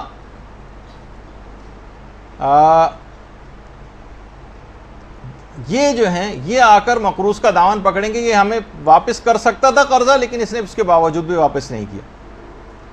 تو پھر قرض خواہ کو اس کی نیکیاں کاٹ کر دی جائیں گی, اور اگر وہ نیکیاں بھی ختم ہو جائیں اس کے پاس تو پھر جو قرض خواہ ہے اس کے گناہ کاٹ کر مقروض کے نامہ اعمال میں لکھے جائیں گے. اور باقاعدہ حق الیقین میں علامہ مجلسی نے ایک چوتھے امام زین العابدین علیہ الصلوۃ والسلام کی روایت بھی لکھی ہے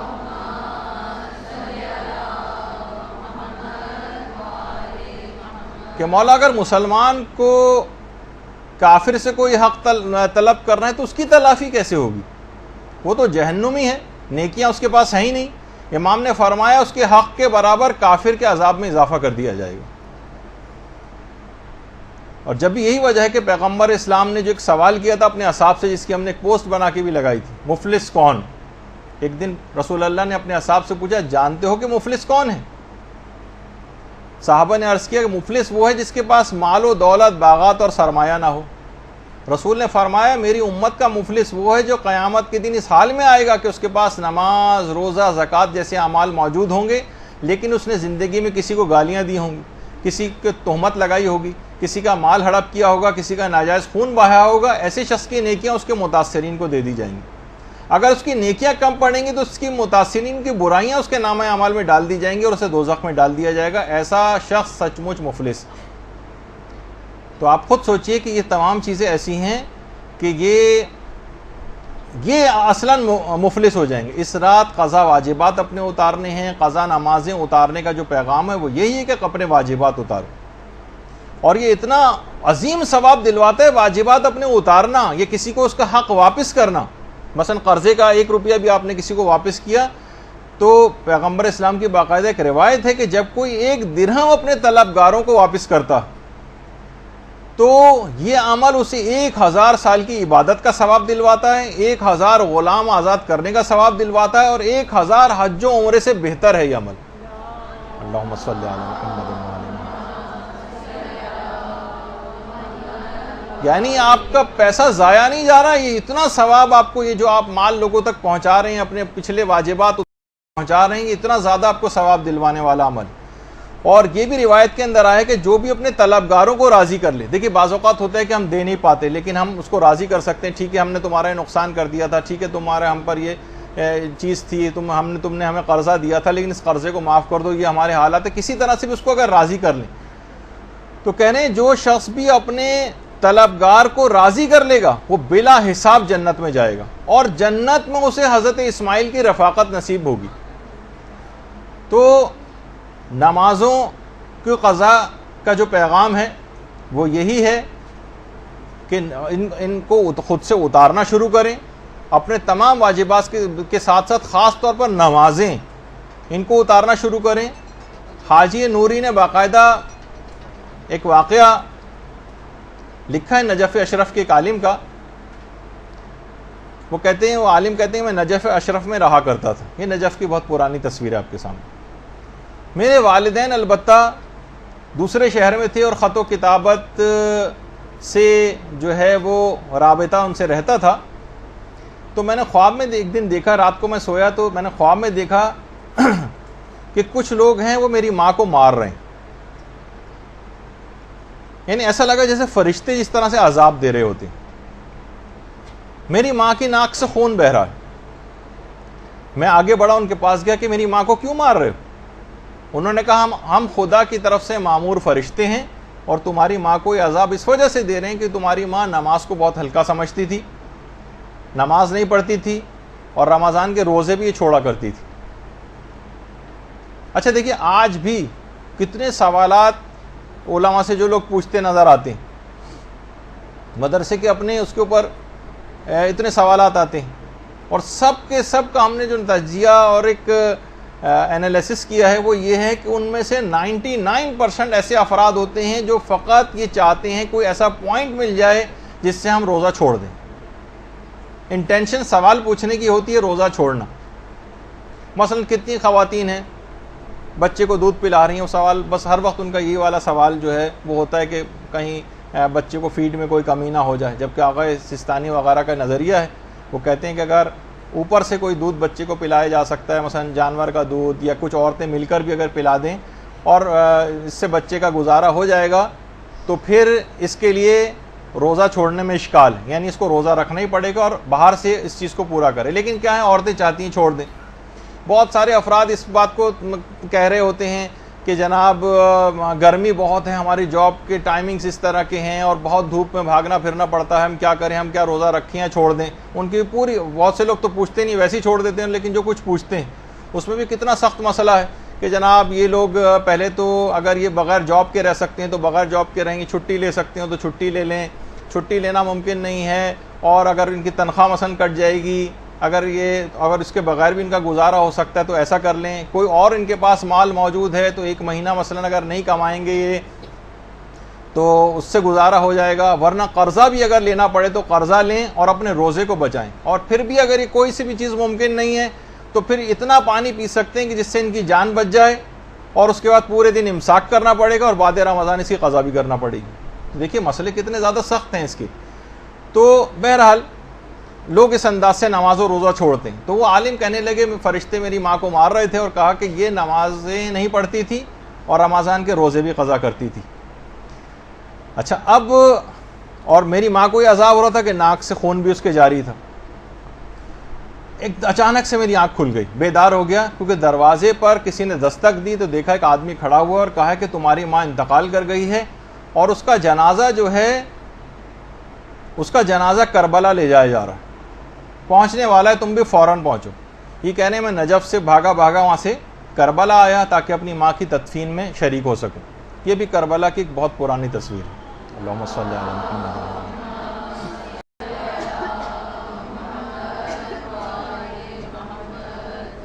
میں تیزی سے بھاگتا ہوا اپنے ماں کے جسم کے پاس گیا جو تابوت کے اندر رکھا ہوا تھا، تو میں نے دیکھا کہ میری ماں کے کفن کے اوپر خون لگا ہوا ہے۔ تو لوگوں نے کہا دیکھو ہمارا اس میں کوئی قصور نہیں ہے، سواری کی جس میں سواری میں جنازہ آ رہا تھا اس کی ٹکر ایک جگہ ہو گئی، تصادم ہو گیا، اور جو جنازہ تھا یہ باہر جا کر گرا، اور یہ جو خون تمہیں نظر آ رہا ہے یہ جو کفن پہ لگا ہوا ہے، میں نے فوراً کفن کو ہٹایا تو دیکھا کہ میری ماں کی ناک سے خون جاری تھا۔ اچھا عالم سمجھ گئے کہ یہ خواب سچا ہے اور میری ماں کو عذاب مل رہا ہے۔ یہ وہاں سے سیدھے ذریعے حضرت ابو الفضل العباس علمدار علیہ الصلوۃ والسلام پہ گئے۔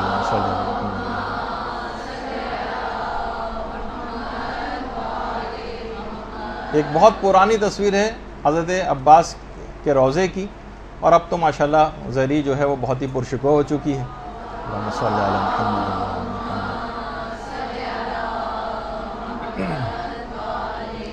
کہنے لگے میں زری پر گیا اور حضرت عباس علمدار سے متوسل ہوا، اور میں نے التجا کی اور وعدہ کیا حضرت عباس سے کہ میں اپنی ماں کی ساری قضا نمازیں اترواؤں گا، سارے روزے بھی جو ہے وہ رکھوا دوں گا، اور اس کے بعد ماں کو دفن کیا گیا۔ کہہ رہے تدفین کے 2 ماہ تک کا تو میں نے انتظام کیا، 2 ماہ تک، البتہ 2 مہینے کے بعد کچھ ایسی مصروفیات ہوئیں کہ میں مزید نمازیں اور روزے انجام نہیں دلوا سکا، میرے دماغ ہی سے نکل گیا۔ وہی خواب دوبارہ پھر میں نے دیکھا، فرشتے پھر آ رہے ہیں میری ماں کو عذاب دے رہے ہیں۔ تو میں نے فرشتوں سے جا کے کہا کہ میں تو ابو الفضل العباس کے پاس جا کر اپنی ماں کا جو ہے وہ معاف کروا چکا تھا یہ سب چیزیں۔ تو انہوں نے کہا کہ ہاں لیکن تم نے اپنے وعدے کو پورا نہیں کیا اور ماں کے قضا واجبات نہیں اتارے، لہٰذا عذابوں کا سلسلہ پھر شروع ہو گیا۔ میں نے فوراً دوبارہ وعدہ کیا، بیدار ہوا، اس کے بعد میں نے خود اجارے پر نہیں بلکہ خود اپنی ماں کی ساری نمازیں پڑھی اور سارے روزے خود ادا کیے۔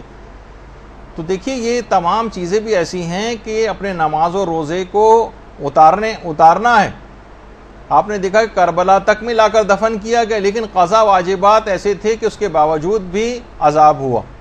البتہ یہ ضرور ہے کہ ظاہر ماں ایسی سرکش ہوگی، ورنہ اگر کوئی عام گناہ گار ہے، چند نمازیں قضا ہیں، کچھ ہیں، تو انشاءاللہ امام کے جوار میں، کیونکہ وہ تو جگہ ایسی ہیں کہ بہرحال وہاں عذاب قبر جو ہے وہ ختم ہو جاتا ہے، لیکن کچھ اہمیت بتانے کے لیے کہ نمازیں اور روزے قضا کرنا اتنا عظیم گناہ ہے کہ بعض اوقات ان مشاہد مشرفہ میں دفن ہونا بھی عذاب کو ختم نہیں کروا سکتا، تاکہ لوگوں کو ایک جرت پیدا نہ ہو اور ان کی واجبات کی اہمیت کو سمجھیں۔ تو پیغام شب قدر یہ بنا کہ دیکھیے نئی زندگی اور نئے سال کی ابتدا ایک لحاظ سے ہو رہی، کیونکہ نئے سرے سے آپ کی تقدیر لکھی جا رہی ہے اگلے سال کی۔ اب پورا سال اپنے قضا واجبات کو اتارنے کی فکر کیجیے اور ایک باقاعدہ ایک ڈائری بنائیے جس کا نام آپ اپنے طور پر واجبات ڈائری رکھ لیں، اس میں نوٹ کریں ساری چیزیں، اپنی وصیتیں، اپنی زبانی طور پر بھی اپنے لواحقین کو اپنے واجبات بتائیں تاکہ ان کو کچھ پتہ چلے۔ اکثر یہ ہوتا ہے کہتے ہیں والد انتقال کر گئے، والدہ انتقال کر گئیں، جو ساتھ رہتے تھے کچھ تھوڑا بہت ان کو پتہ ہوتا ہے، لیکن لوگوں کو زیادہ تر پتہ نہیں ہوتا کہ وہ اتارنے کی طرف مائل بھی ہوتے ہیں تو ان کو صحیح عدد پتہ نہیں ہوتا، یہ معلوم نہیں ہوتا کہ ان پر کتنا خمس تھا کتنا نہیں تھا۔ تو اپنے واجبات زبانی طور پہ بھی بتائیں اور ایک ڈائری بھی مرتب کریں۔ اچھا اب دیکھیے واجبات اتارنے کے لیے جب انسان مائل ہوتا ہے تو اسے صحت و سلامتی اور عافیت، بیماری میں کھڑا نہیں ہوا جا رہا ہے۔ اب لوگ اکثر یہ پوچھتے ہیں کہ اب بالکل ہماری ہمت اور طاقت نہیں ہے، اپنی قضا نمازیں کیسے پڑھیں؟ تو صحت اور عافیت یہ ضرور اتنی دعا کم سے کم آپ نمازیں یہ شب قدر میں ضرور مانگی کہ آپ جب تک اپنے تمام واجبات اتار نہ لیں تب تک موت نہ آئے، یہ باقاعدہ۔ اور خاص طور پہ آغا نائینی کی ایک دعا جو ہم نے دنیا و آخرت کی 100 پریشانیوں کو حل کتاب میں بھی لکھی ہے کہ اگر کوئی شخص یہ دعا نماز عشاء کے بعد پڑھے تو خدا اس کی عمر میں 50 سال کا یقینی اضافہ فرما دیتا ہے، اور یہ دعا یہ ہے، اور یہ آپ کو اس کتاب کے اندر بھی مل جائے گی۔ اور میں آپ سے یہ بات کہوں گا اپنے طور پر ایک ریکمنڈیشن کے طور پر کہ اگر ممکن ہو تو یہ کسی پرچے پہ یہ کتاب پہ لکھ لیں، اور جو نماز شب قدر 2 رکعت پڑھیں آپ، اس کے قنوت میں آپ اپنے لیے، اپنے رشتہ داروں کے لیے، علماء کرام کے لیے، مجتہدین اعظام کے لیے، سب کو بھی عام کر سکتی ہیں۔ اور آج کل جس اعتبار سے قتل و غارت گری ہو رہی ہے اور لوگوں کی زندگیوں میں چراغ گل کیے جا رہے ہیں، 50 سال کا مومنین کی عمر میں یقینی اضافے کے لیے اس کے قنوت میں اس دعا کو پڑھیں۔ اچھا اسی طرح سے اس کوشش کریں کہ دعاؤں کو دوسروں کے لیے زیادہ سے زیادہ آپ انجام دیں اس رات۔ جب یہ علامہ مجلسی نے مفاتی میں جا کے دیکھیے گا کہ اپنے رشتہ داروں کے لیے اور اپنے عزیز و اقارب کے لیے دعائیں، دوسروں کے لیے دعائیں کرنے کی بہت تاکید ہے، دوسروں کے لیے دعائیں۔ یہی وجہ ہے کہ آیت اللہ حسن زادہ عاملی، جن کا پچھلی مرتبہ بھی تذکرہ ہوا تھا، یہ فرماتے ہیں کہ جب میں یہ آیت اللہ حسن زادہ عاملی کی جوانی کی تصویر، کہ میں جب اپنے استاد آیت اللہ سید محمد حسین طباطبائی کی خدمت میں گیا تو آیت اللہ طباطبائی نے آیت اللہ حسن زادہ عاملی کو ایک بات بتائی، اور وہ ہمارے لیے بھی ہے۔ کہتے ہیں کہ میں نے جب سے ہوش سنبھالا ہے، آیت اللہ محمد حسین طباطبائی، جب سے میں نے ہوش سنبھالا ہے اور اپنے آپ کو شناخت کیا ہے، تب سے میں نے ایک دعا بھی آج تک اپنے لیے نہیں مانگی، اور ہمیشہ دعاؤں کو سب کے لیے عام کیا ہے اور سارے مومنین کو اس میں شامل کیا ہے۔ باقاعدہ جو ان کی کتاب ہے 1001 کلمہ، اس میں آیت اللہ حسن زادہ عاملی نے یہ بات لکھی اور کہا کہ مجھ پر اس بات کا بہت ہی زیادہ اثر ہوا تھا جب یہ آیت اللہ محمد حسین طباطبائی نے مجھے یہ بات بتائی تھی۔ اور شہزادی بھی یہی وجہ سے، شہزادی کی سیرت سامنے تھی کہ جو کہ اللہم صلی علی محمد و علی محمد،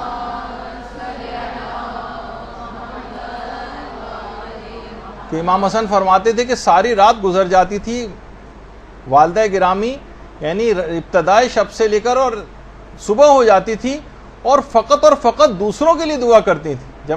جب وہ پوچھتے بھی تھے کہ ایسا کیوں ہے تو وہ کہتی تھی الجار ثم الدار، پہلے پڑوسی، پہلے دیگر لوگ اور اس کے بعد پھر اپنے گھر والے۔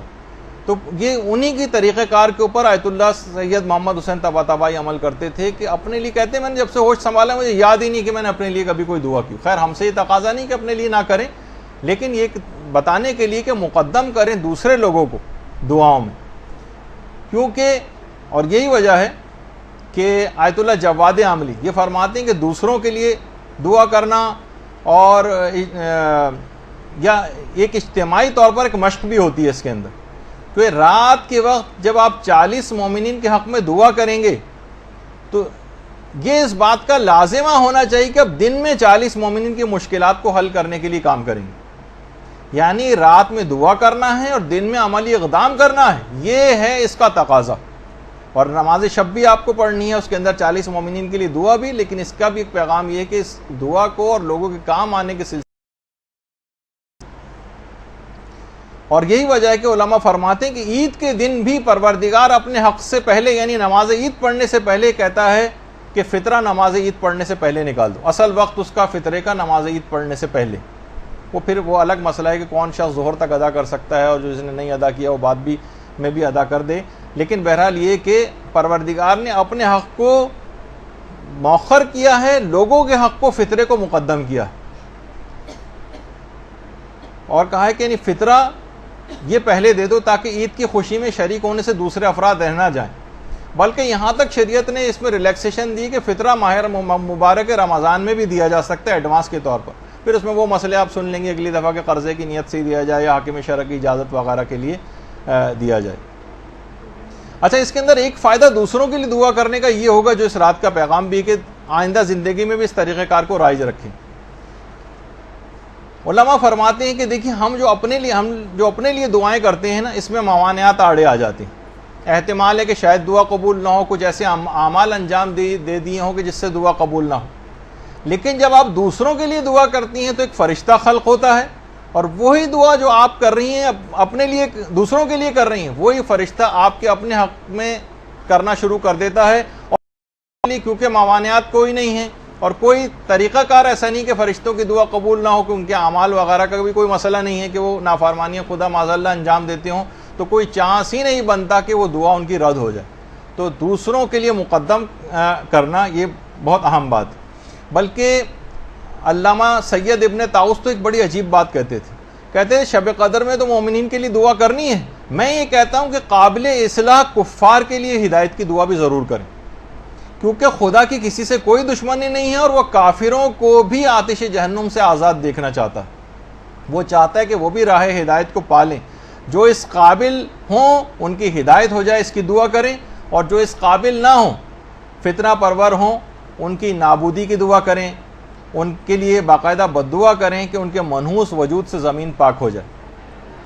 قنوت میں باقاعدہ بددعا کرنا, ان کے لیے لعن کرنا, خاص طور پر ایران, عراق, شام, لبنان, افغانستان اور پاکستان اور جتنے بھی مومنین اور عام مسلمانوں کے جو دشمن ہیں, جو دہشت گرد جو روزانہ کی تعداد میں اس انداز سے مومنین کو اور عام مسلمانوں کو شہید کر رہے ہیں, ان کے لیے بھی اس رات میں علی الخصوص بددعا ضرور کریں.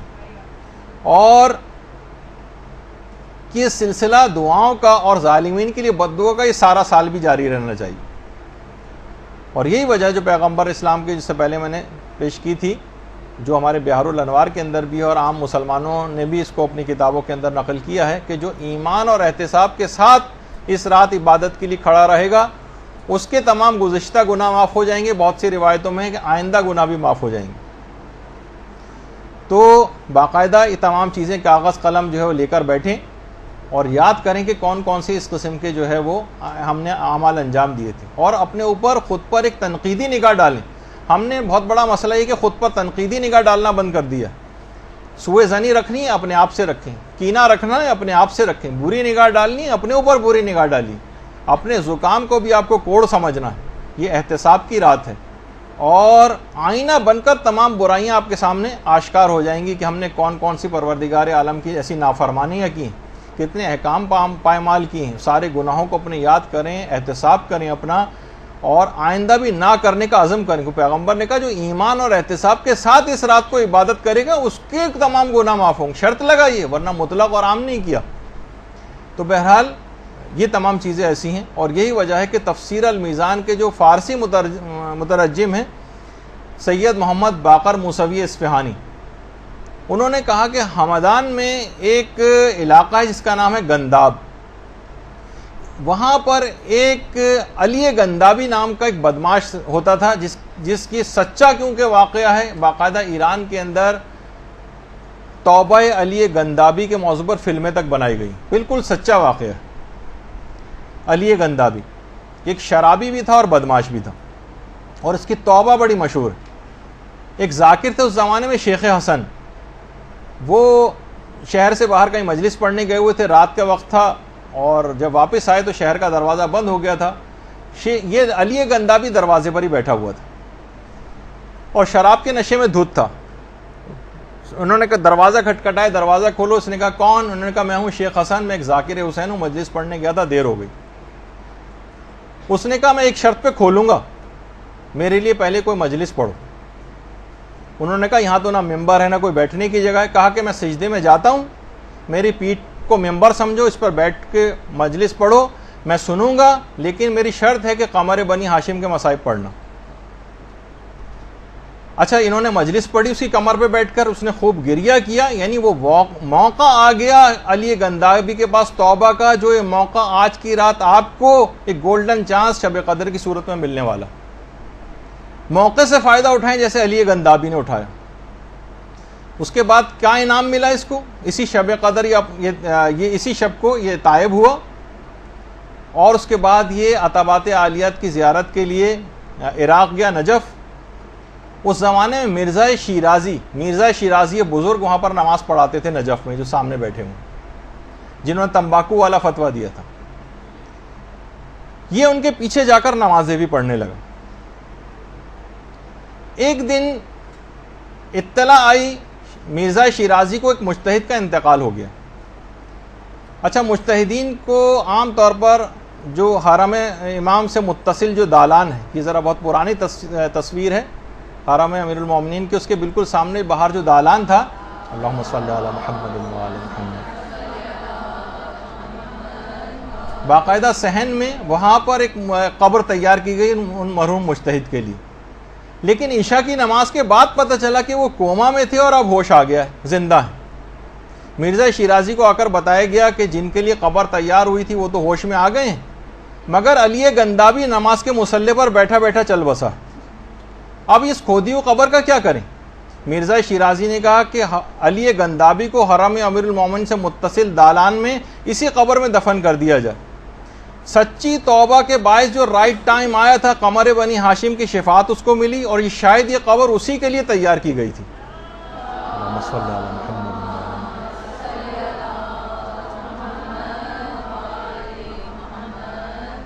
تو دیکھیے مواقع بار بار نہیں آتے، اس نے اس موقع سے فائدہ اٹھایا، موقع توبہ کا آ گیا تھا۔ شب قدر سے اچھا کوئی موقع توبہ کا ہوگا آپ کے پاس؟ نہیں آئے گا۔ تو جیسے اس نے پکارا قمر بنی ہاشم کو، یہ ہستیاں ایسے ہی شفیع ہیں، ان کو پکاریے۔ شب قدر امام زمانہ علیہ السلام اور شہزادی حضرت فاطمۃ الزہرا سلام اللہ علیہا سے منسوب۔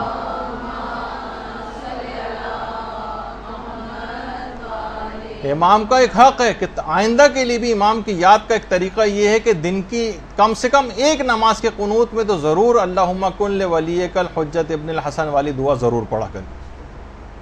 اور یہ کتنا حسین منظر ہوتا ہے شب قدر میں کہ فرشتوں کے جھرمٹ میں جبریل امین زمین کی جانب رواں دواں ہوتے ہیں، ان کی خوشی کا کوئی ٹھکانہ نہیں ہوتا کہ کائنات کے امام وقت جو ہے ان کی خدمت میں حاضری نصیب ہو رہی۔ اللہم صلی علی محمد و علی محمد۔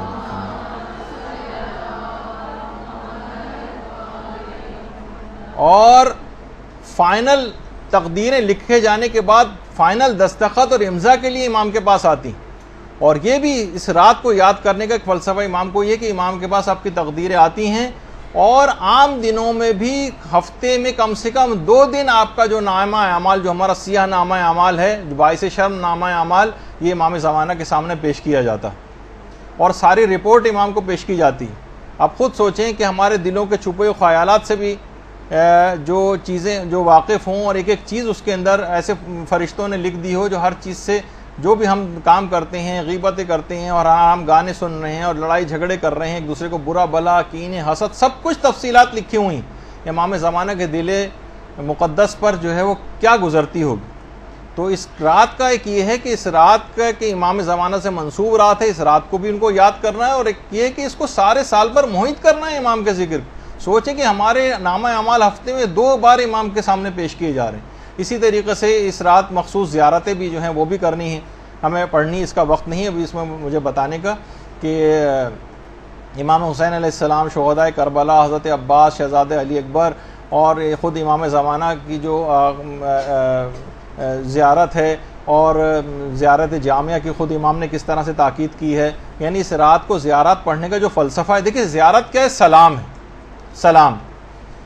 روزانہ ہمیں یہ پیغام ہے اس رات کو بھی ان کو سلام کرنے کا، کہ عام زندگی میں بھی بہت رائج ہے کہ امام زمانہ کو سلام کیا جائے، اور ہر نماز کے بعد ہم زیارت پڑھتے ہیں اور وہ بھی سلام ہے، تاکہ ہمیں ان کی قربانیاں یاد رہیں۔ یہ کیوں ہے پڑھنے کا؟ تاکہ ان کے اہداف یاد رہیں۔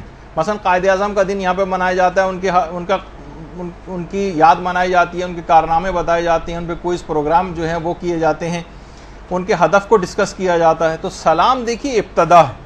سلام جب آپ کرتے ہیں نا کسی کو سلام، یہ پہلے ابتدا ہوتی ہے جس سے بات شروع ہوتی ہے۔ ہمارے ہاں زیارت یا سلام پڑھ کر جو ہے وہ کام شروع ہونے کے بجائے کام کو ختم سمجھا جاتا ہے۔ اختتام پہ ہم نے پڑھ لیا، سلام کیا، اس کے بعد چلتے بنے۔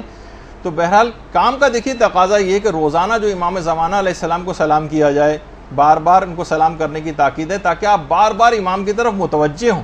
اب آپ کو کام کرنا ہے۔ دیکھیے جیسے کوئی سیکورٹی گارڈ آپ کسی جگہ پہ رکھتی ہیں، آتے جاتے سیکورٹی گارڈ آپ کو سلام کر رہا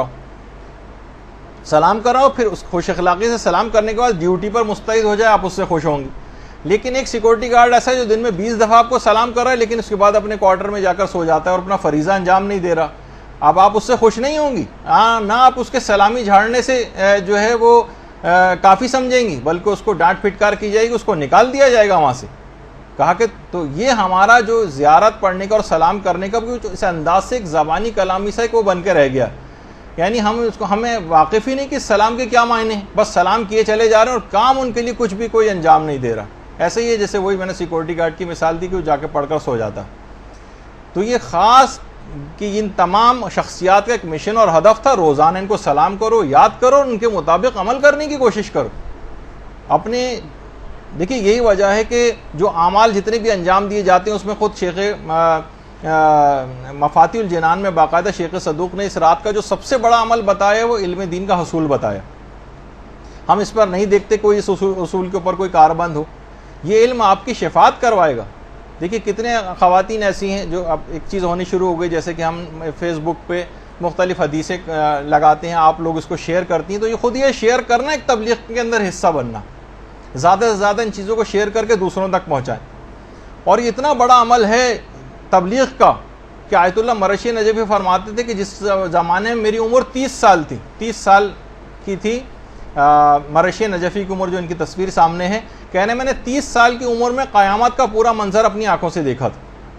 میں نے دیکھا کہ قیامت آ گئی اور خوفناک سور پھونکا گیا ہے، اور اس کے بعد پھر حساب و کتاب کی جگہ پہ مجھے لے جایا گیا۔ یہ جگہ اس جگہ سے الگ تھی کہ جہاں پر عام لوگوں کا حساب کتاب ہو رہا تھا، اور مجھے یہ بات بتائی گئی کہ اہل علم افراد کی عزت و اکرام کی وجہ سے ان کا حساب کتاب الگ رکھا گیا، عام لوگوں کے سامنے نہیں۔ میں خیمے میں ایک میں داخل ہوا تو میں نے دیکھا کہ پیغمبر اسلام ایک منبر پہ تشریف فرما،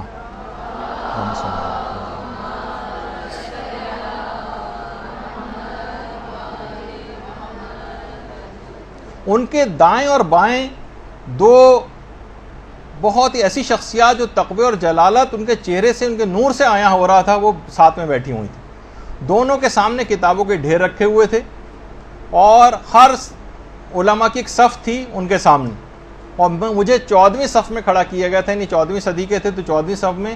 اب میں حساب کتاب کا ہم انتظار کر رہے تھے، مضطرب دل کے ساتھ انتظار کر رہے تھے، اور پیغمبر اسلام نہایت باریک بینی سے حساب کتاب لے رہے تھے۔ لیکن جب بھی کسی عالم کو شفاعت درکار ہوتی تھی تو پیغمبر اسلام شفاعت فرما دیا کرتے تھے۔ جس کی تبلیغات زیادہ ہوتی تھیں، نہیں پہلے ایک بات اور بتا دوں کہ خود انہوں نے مرشی نجفی فرماتے ہیں کہ میں نے اپنے ساتھ کھڑے ہوئے افراد سے پوچھا کہ یہ پیغمبر کے اطراف میں جو دو شخصیات ہیں یہ کون ہیں، کیونکہ میرا ارادہ یہ تھا کہ اگر مجھے ان کا نام پتہ چل جائے تو ہو سکتا ہے کہ مجھے شفاعت کی ضرورت ہو تو میں ان شخصیات کا نام لے کے مخاطب کر کے شفاعت کی درخواست کروں۔ مجھے بتایا گیا کہ یہ شیخ مفید اور علامہ مجلسی ہیں جو دائیں اور بائیں بیٹھے ہوئے ہیں۔ اچھا، ان کی جو کتابیں تھیں، ان کی جو تالیفات، وہ ان کا ذریعہ شفاعت تھیں۔ جس کی تبلیغات زیادہ تھیں، جس کی کتابیں زیادہ تھیں، اس کو حق شفاعت دوسرے کی نسبت زیادہ تھا۔ اور علامہ مجلسی کے سامنے کتابیں زیادہ تھیں۔ آپ کو معلوم ہے نا کہ علامہ مجلسی کا ایوریج نکالا جائے تو 1000 صفحات پر ڈے لکھنے کا ایوریج تھا ان کا، اور ہمارا جو پوری زندگی میں بھی ایک صفحہ لکھنے کا نہیں ہوتا بعض اوقات۔ تو ان کا حق شفاعت زیادہ تھا۔ تو یہ باقاعدہ آپ نے دیکھا کہ یہ علم جو ہے جو آپ حاصل کریں گے، جو شب قدر میں بہت زیادہ اس بات کی تاکید کی گئی ہے۔ واقعہ تو اور بھی لمبا ہے لیکن اس وقت بیان کرنے کا ٹائم نہیں ہے، موت کے دروس میں ہم نے اس واقعے کو مکمل بیان کیا ہے۔ تو یہ علم کا حاصل کرنا اور اس کو پھیلانا، یہ قیامت کے دن یہ اس رات کا پیغام ہے، ورنہ اس رات تو صرف عبادت میں گزاری جانی چاہیے تھی، باقی 360 دن جو اور آپ کے پاس پورے سال کے پڑے ہوئے ہیں اس کے اندر آپ پڑھتی رہتی ہیں۔ اس رات ہی کو علم کے اندر اس کو لگانا، یہ کیوں زیادہ بڑا اس کو عمل قرار دیا گیا؟ کیونکہ اس تمام اعمال کو اس رات کو انجام دینے کا ایک فلسفہ ہے۔ یہ جو ٹکڑوں کے اندر یہ اعمال ہیں، نماز ہے اس کا مطلب پورے سال نماز کا پابند رہنا ہے، زیارات ہیں، سلام کرنا ہے تو امام کا کام بھی اس سلام کے ساتھ ساتھ انجام دینا ہے، غسل کرنا ہے، نمازیں پڑھنی ہیں، باوضو رہنا ہے، تو پورے سال اس کو جو ہے سلسلے کو جاری رکھنا ہے، تبلیغات کرنی ہے تو پورے سال تین پیغامات فقط ایک رات کی حد تک رہنے والے معاملات نہیں ہیں۔ باقاعدہ شیخ محمد تقی اصفہانی یہ فرماتے ہیں کہ شیخ انصاری سے ایک دفعہ سوال ہوا کہ اجتہاد جو ہے یہ کتنوں پر واجب عینی ہے؟ دیکھیں، اجتہاد ایک علاقے کے اندر کچھ افراد پہ تو کچھ افراد ایسے ہونے چاہیے نا جو مجتہدین ہوں، ان پر واجب عینی ہوتا ہے۔ کتنے افراد تک پہ یہ واجب عینی ہے کہ اس کے بعد جو لوگ بچ جائیں ان پر کفایہ ہو جائے؟ یہ سوال باقاعدہ پوچھا گیا، اور اس زمانے کتنے عرصے پرانی جو ہے شیخ انصاری کے زمانے کی جو ہے وہ بات ہے۔ تو شیخ انصاری نے اس زمانے میں کہا تھا کہ ایک شہر میں 20 مجتہدین کا ہونا لازمی، اور مبلغین کی ضرورت اس سے بھی بہت زیادہ۔ دیکھیے، ہر علاقے میں کم سے کم 10-10 20-20 کم سے کم، اب جیسے انچولی جیسا علاقہ ہے، کیا یہاں ایک عالم ضروریات کے لیے کافی ہوگا؟ نہیں، ایک عالم چلیں، ایک بڑا عالم، ایک اس کی ایک الگ شخصیت ہے، لیکن مبلغین کے لوگوں کے نمازیں صحیح کرانی ہیں، وضو صحیح کرانے ہیں، بچوں کو سکھانا ہے، اور لوگوں کے مسئلے مسائل ہیں، اور ان کے جابز کے مسئلے ہیں، اور خمس کے مسئلے ہیں، اور کوئی ایک آدمی کبھی کر سکتا ہے؟ نہیں کر سکتا۔ یہاں پہ 20 30 40 50 ایسے افراد صرف ایک چھوٹے سے علاقے میں ہونے چاہیے، تو اتنی زیادہ مبلغین کی ضرورت ہے۔ تو ایک بھی شخص اگر آپ کے ذریعے ہدایت پا گیا، کوئی اس قسم کی خواتین کو چاہیے کہ اپنی صلاحیت کو بڑھائیں، اس رات کا پیغام علم حاصل کرنے کا، خود بھی علم حاصل کریں، اور اس کے بعد لوگوں تک اس ہدایت کو جو ہے وہ پہنچائیں۔ کچھ اپنے گھر کو استعمال کریں، اپنے پیسے کو استعمال کریں، اپنے تعلقات کو استعمال کریں، اپنی PR کو استعمال کریں، اسلام کے لیے استعمال کریں، اور اپنے گھر والوں کو بھی اپنے ساتھ کوشش کر کے جو ہے وہ ملائیں۔ کیونکہ دیکھیے، گھر والوں کو اگر ساتھ نہیں ملائیں گے، بچوں کو ساتھ نہیں ملائیں گے، مرد حضرات گھر میں بھی کچھ ہاتھ بٹائیں، کچھ کام کریں، افطاری کے اندر ہاتھ بٹائیں، تاکہ ذرا گھلے ملیں ان کے ساتھ، تاکہ لوگ پھر آپ کے بھی کام کر سکیں۔ وہ اس لطیفے کی حد تک ہوتا ہے نا کہ وہ ایک صاحب سے کسی نے کہا کہ بھائی بڑے افسوس کی بات ہے، کل میں نے دیکھا کہ تم اپنی بیوی کے ساتھ کپڑے دھلوا رہے تھے۔ تو کہنے لگا تو اس میں کون سی شرمانے کی بات ہے، جب وہ میرے ساتھ کھانا پکوا سکتی ہے تو میں کیا اس کے ساتھ کپڑے نہیں دھلوا سکتا؟ تو بہرحال تو وہ اس طرح کی، ایک تو یہ کہ گھر میں اتنا زیادہ انوالو ہو جائے، یہ بھی اسلام کو مطلوب نہیں، لیکن کسی حد تک گھر میں، تاکہ لوگوں سے ذرا قریب ہوں، تاکہ آپ بھی دین کے کوئی کام گھر والوں سے لے سکیں۔ اور بہرحال اتنا وقت نہیں ہے کہ تبلیغ دین میں گھر والوں کو دیکھیے دست و بازو اپنا بنانا ہے، تاکہ دین کے کام آپ کے لیے بہت آسان ہو جائیں۔ اب تیز رفتاری سے آگے بڑھتے ہیں کیونکہ وقت ختم ہو گیا ہے۔ اس رات آپ کو خاص طور پر ایک عمل صدقہ دینا بھی ہے، لیکن میں یہ کہتا ہوں کہ آپ کو ایسے صدقات کی تلاش کرنی چاہیے جو ثواب جاریہ والے صدقات ہوں۔ مدارس اس کے اندر، اس میں اپنا حصہ کچھ ڈالیں، تبلیغات کے سلسلے میں، کتابوں کے سلسلے میں۔ کوئی اپنا فیس بک کا اکاؤنٹ بنا سکتا ہے، اگر وہ جائز والا، حرام والے طرف نہیں، مدرسے کے حوالے سے جو ہے کوئی خدمت جو ہے وہ انجام دے سکتا ہے. خالی ہم یہ نہیں کہ وہ مسجد میں ڈال سکتا ہے, امام بارگاہ میں, یتیم خانے میں, لائبریری میں, کوئی ویب سائٹ کوئی بنا سکتا ہے, کوئی ویڈیو چینل بنا سکتا ہے. کسی بھی طریقے سے کوشش کریں کہ یہ اگر چھوٹے بچوں کے حوالے سے کوئی چیز, کیونکہ آپ کھانے اور کپڑے کے اندر بس جو صدقات وغیرہ عام طور پہ لوگ دیتے, بس جو ہے بھیڑ چال لوگ چلتے راشن راشن راشن راشن, تو پتہ چلا ہر آدمی صرف راشن ہی کے چکر میں لگ گیا ہے. بڑے بڑے ادارے سے لے کر چھوٹے بس صرف اور صرف راشن آٹا اسی کے اندر سارے لگ گئے. اور بھی چیزوں کی ضروریات اس انداز سے ہوتی ہیں. کفاروں کے وغیرہ میں تو خیر وہی دینے پڑتے ہیں, لیکن عام طور پر جو اور صدقات ہیں لوگ صرف راشن ہی کوئی چیز سمجھتے ہیں, جو ایک دن کھائے گا اسی دن ختم ہو جائے گا. صدقات جاریہ کی طرف نہیں جاتے. یہ وہ چیزیں ہیں کہ جس سے لوگ منقلب ہوتے ہیں, نسلوں تک کی چیزیں جو ہیں وہ ہوتی ہیں. جو بچے ہیں عام طور پر شروع میں تو چلیں بچے بہت سے ایسے ہوں گے جو دین کی طرف راغب نہیں ہیں, اور آہستہ آہستہ لیکن پھر بالآخر یہی بچے ہیں وہ نماز کے عادی. انہی مدرسوں میں پڑھنے والے بچے ہمارے, ہم دیکھ کے جب کیجئے کہ دل باغ ہو جاتا ہے ان بچوں کو دیکھ کر, جس انداز سے وہ یہاں اب یہ جو چیزیں یہاں پر آ کر نماز سیکھ رہے ہیں, جو قرآن یہاں پر آ کر خواتین جو طالبات ہیں وہ پڑھ رہی ہیں, اور یہی بچے جو آج یہ کچھ ارتباط دین کے لحاظ سے ان کا ہو رہا ہے, اور یہ اس کے پھر عادی بن جائیں گے, سورہ کو حفظ کریں گے, تو جتنی پوری زندگی ان سوروں کی تلاوت کریں گے ان کا ثواب آپ کو ملے گا اگر آپ نے کچھ حصہ اس کے اندر ڈالا ہوگا. کتنی نمازیں لوگ اس کے بعد پڑھیں گے, اس کا سب کا ثواب بڑے ہونے تک, پھر آئندہ آنے والی نسلوں تک یہ اس نماز کو منتقل کرتے چلے جائیں گے. یہ ان کے عادی بن جائیں گے. جتنی چیزیں, دعائیں, اذکار ان مدارس میں آ کر سیکھتے ہیں, اس میں حصہ ڈالنے والا جو ہے وہ اس کے اندر ان کے حصے دار بن جاتا ہے. پھر یہی ہوتا ہے کہ دیکھیے کتنے ایسے ہیں یہاں پر, ہمارے یہاں کام نہیں ہوتا مساجد کے اندر, وہاں پہ باقاعدہ ایران وغیرہ میں پریکٹیکل کلاسیں ہوتی ہیں تیمم کرانے کی, کہ تیمم کیسے کیا جاتا ہے. سارے لوگ بیٹھ کے مثلا تیمم کر رہے ہیں. جو ایک دفعہ بھی کسی نے کر لیا اور اپنی عبادت صحیح کر لی, وہ جب بھی کبھی کرے گا آپ کو ثواب اس کا ملے گا. اسی طریقے سے نوجوان, یہ جو چھوٹے بچے ہیں ان کو آپ اس طرف لگائیے. پھر یہی بچے بڑے ہو کے سوچیے کہ اتنی عمر تک بزرگ ہو جاتے ہیں, کہیں نہ کہیں تو انہوں نے سیکھا ہوتا ہے, وہ تمام لوگ ان کے ثوابوں میں حصے دار بنتے ہیں.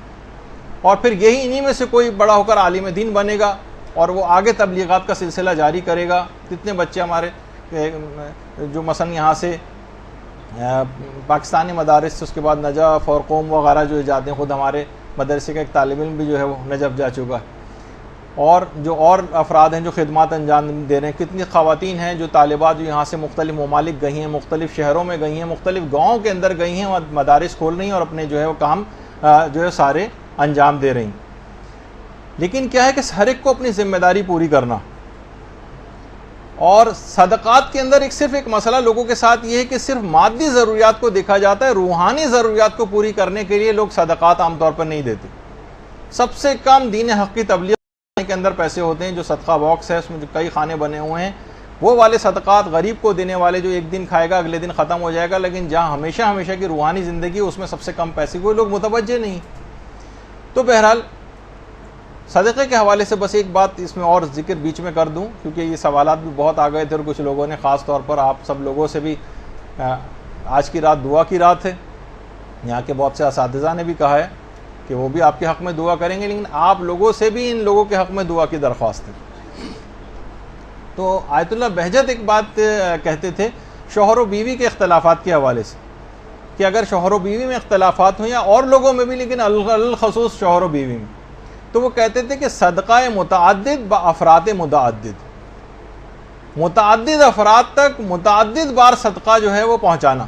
یعنی بہت سارے افراد, مثلا آپ کہہ لیں گے میں 100 افراد تک اپنے صدقے کی رقم کو پہنچاؤں گا, چاہے ڈسٹریبیوٹ کر کے پہنچائیں اور اس کام کو بار بار کریں, تو ان کے آپس کے لڑائی جھگڑے بالکل ختم ہو جائیں گے. ایک برکت, ایک عجیب و غریب متعدد بار صدقہ دینا اور افراد متعدد, یعنی ہر دفعہ نئے افراد کو تلاش کر لیں.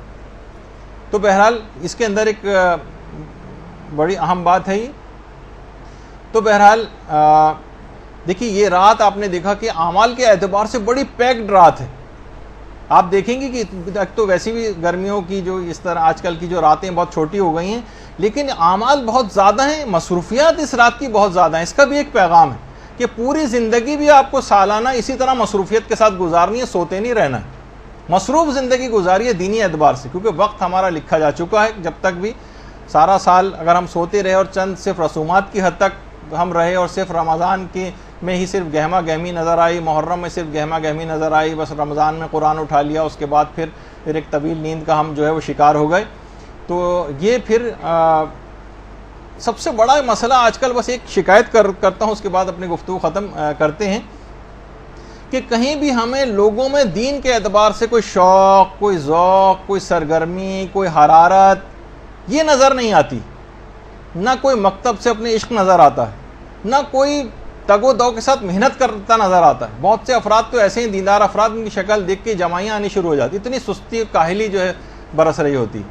تو بہرحال آپ دیکھتی ہیں کہ دنیا دار افراد ٹی وی پر آپ کتنے انٹرویو سنتی ہیں، فلاں جو اداکارہ ہیں جناب کثرت کام کی زیادتی کی وجہ سے وہ نہ بے ہوش ہو گئیں شوٹنگ پہ، کئی راتوں سے وہ سوئی نہیں تھیں، اور فلاں گلوکار جو صبح رات کے 3 بجے سے اٹھ کر جو ریاض کرنا شروع کرتے ہیں تو 3 گھنٹے تک مٹکے میں منہ ڈال کے مثلا کرتے رہتے ہیں اور ریاض کرتے ہیں. مثلا یا جو بہت سارے کھلاڑی ہیں اسکواش وغیرہ کے، وہ 3-3 4-4 گھنٹے تک جناب ایک دیوار پہ بال مارتے رہتے ہیں. اور والدین سے بھی جو لوگ اپنی بڑی محبت کرتے ہیں اور اولاد سے بڑی محبت کرتے ہیں، ان کو ٹیوشنوں پہ لے کے، یعنی کچھ کام کرتے نظر آ رہے ہیں، کچھ سرگرمی نظر آ رہی ہے، کوئی ڈیڈیکیشن نظر آ رہا ہوتا ہے، حرارت نظر آ رہی ہوتی ہے. اسکول چھوڑنے جا رہے ہیں، اسکول لے کر آ رہے ہیں، گاڑیوں میں باہر گرمیوں میں بیٹھ کے انتظار کر رہے ہیں. یہ سب بھی چیزیں اپنی جگہ ضروری ہیں، اور بلکہ اپنے عیش و آرام کو اولاد کی دنیا کے لیے قربان کرتے ہیں، بلکہ اپنی آخرت کو بھی بعض اوقات اولاد کے لیے قربان کر دیتے ہیں. ذرا سا ہم دیکھتے ہیں ٹی وی پہ اکثر عشق و محبت کے اندر مبتلا روزانہ مار پڑ رہی ہے، کمرے عدالت میں مار پڑ رہی ہے، باہر حتیٰ کہ قتل تک ہو جانا گوارا کرتے ہیں، لیکن اپنے اس برے مقصد یا جو بھی مقصد ان کا ہوتا ہے اس میں کوئی سرگرمی، کوئی لگاؤ، کوئی ڈیڈیکیشن، کوئی قربانی، کوئی محنت نظر آ رہی ہوتی. ایک بیچارہ دین ہی ہمارا ایک ایسا رہ گیا جس کے لیے کوئی محنت کرتا نظر نہیں آتا. فقط چند منٹ کے لیے اگر باتیں ہوتی ہیں، لیکن اس کے بعد ابھی کچھ ہی دن گزریں گے، اس کے بعد جو ہے وہ پھر عید آ جائے گی، عید کا چاند دیکھیں گے، لوگ فسق و فجور و اثرات سے ہی مبتلا ہو جائیں گے.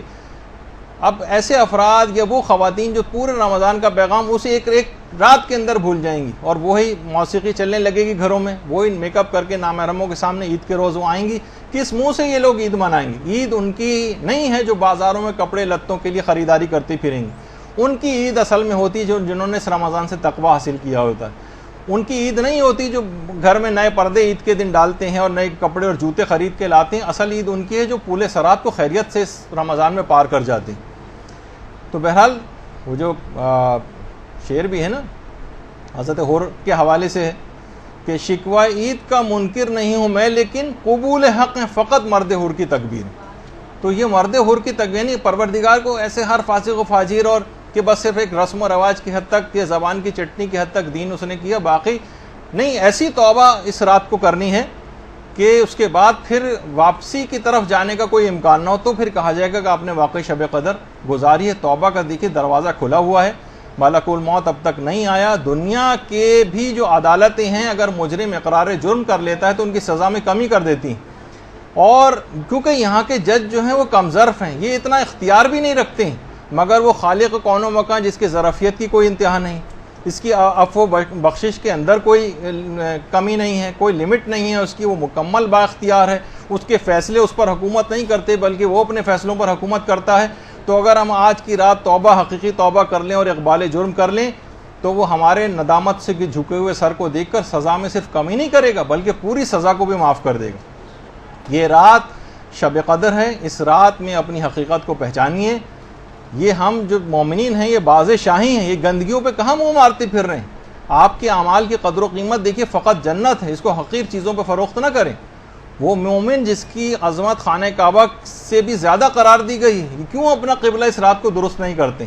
اگر آج کی رات اپنی حقیقت کو آپ پہچان لیں اور حقیقی توبہ کر کے ایک نئے عزم کے ساتھ اس رات کا اگر سورج آپ نے طلوع کر لیا تو یاد رکھ لیجئے کہ قرب خداوندی کی ایسی منازل آپ اس رات کو طے کریں گی کہ 1000 مہینوں کی راتوں کی ریاضت بھی ایک جست میں آپ طے کر لیں گی. اور اس رات کو اگر حقیقی طور پر آپ نے توبہ کر کے اور ایک عہد کر لیا.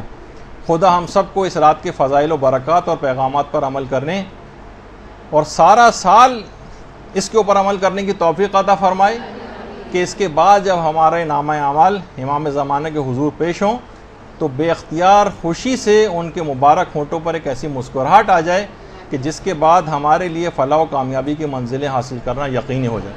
وصلی اللہ علی محمد وآلہ الطیبین الطاہرین۔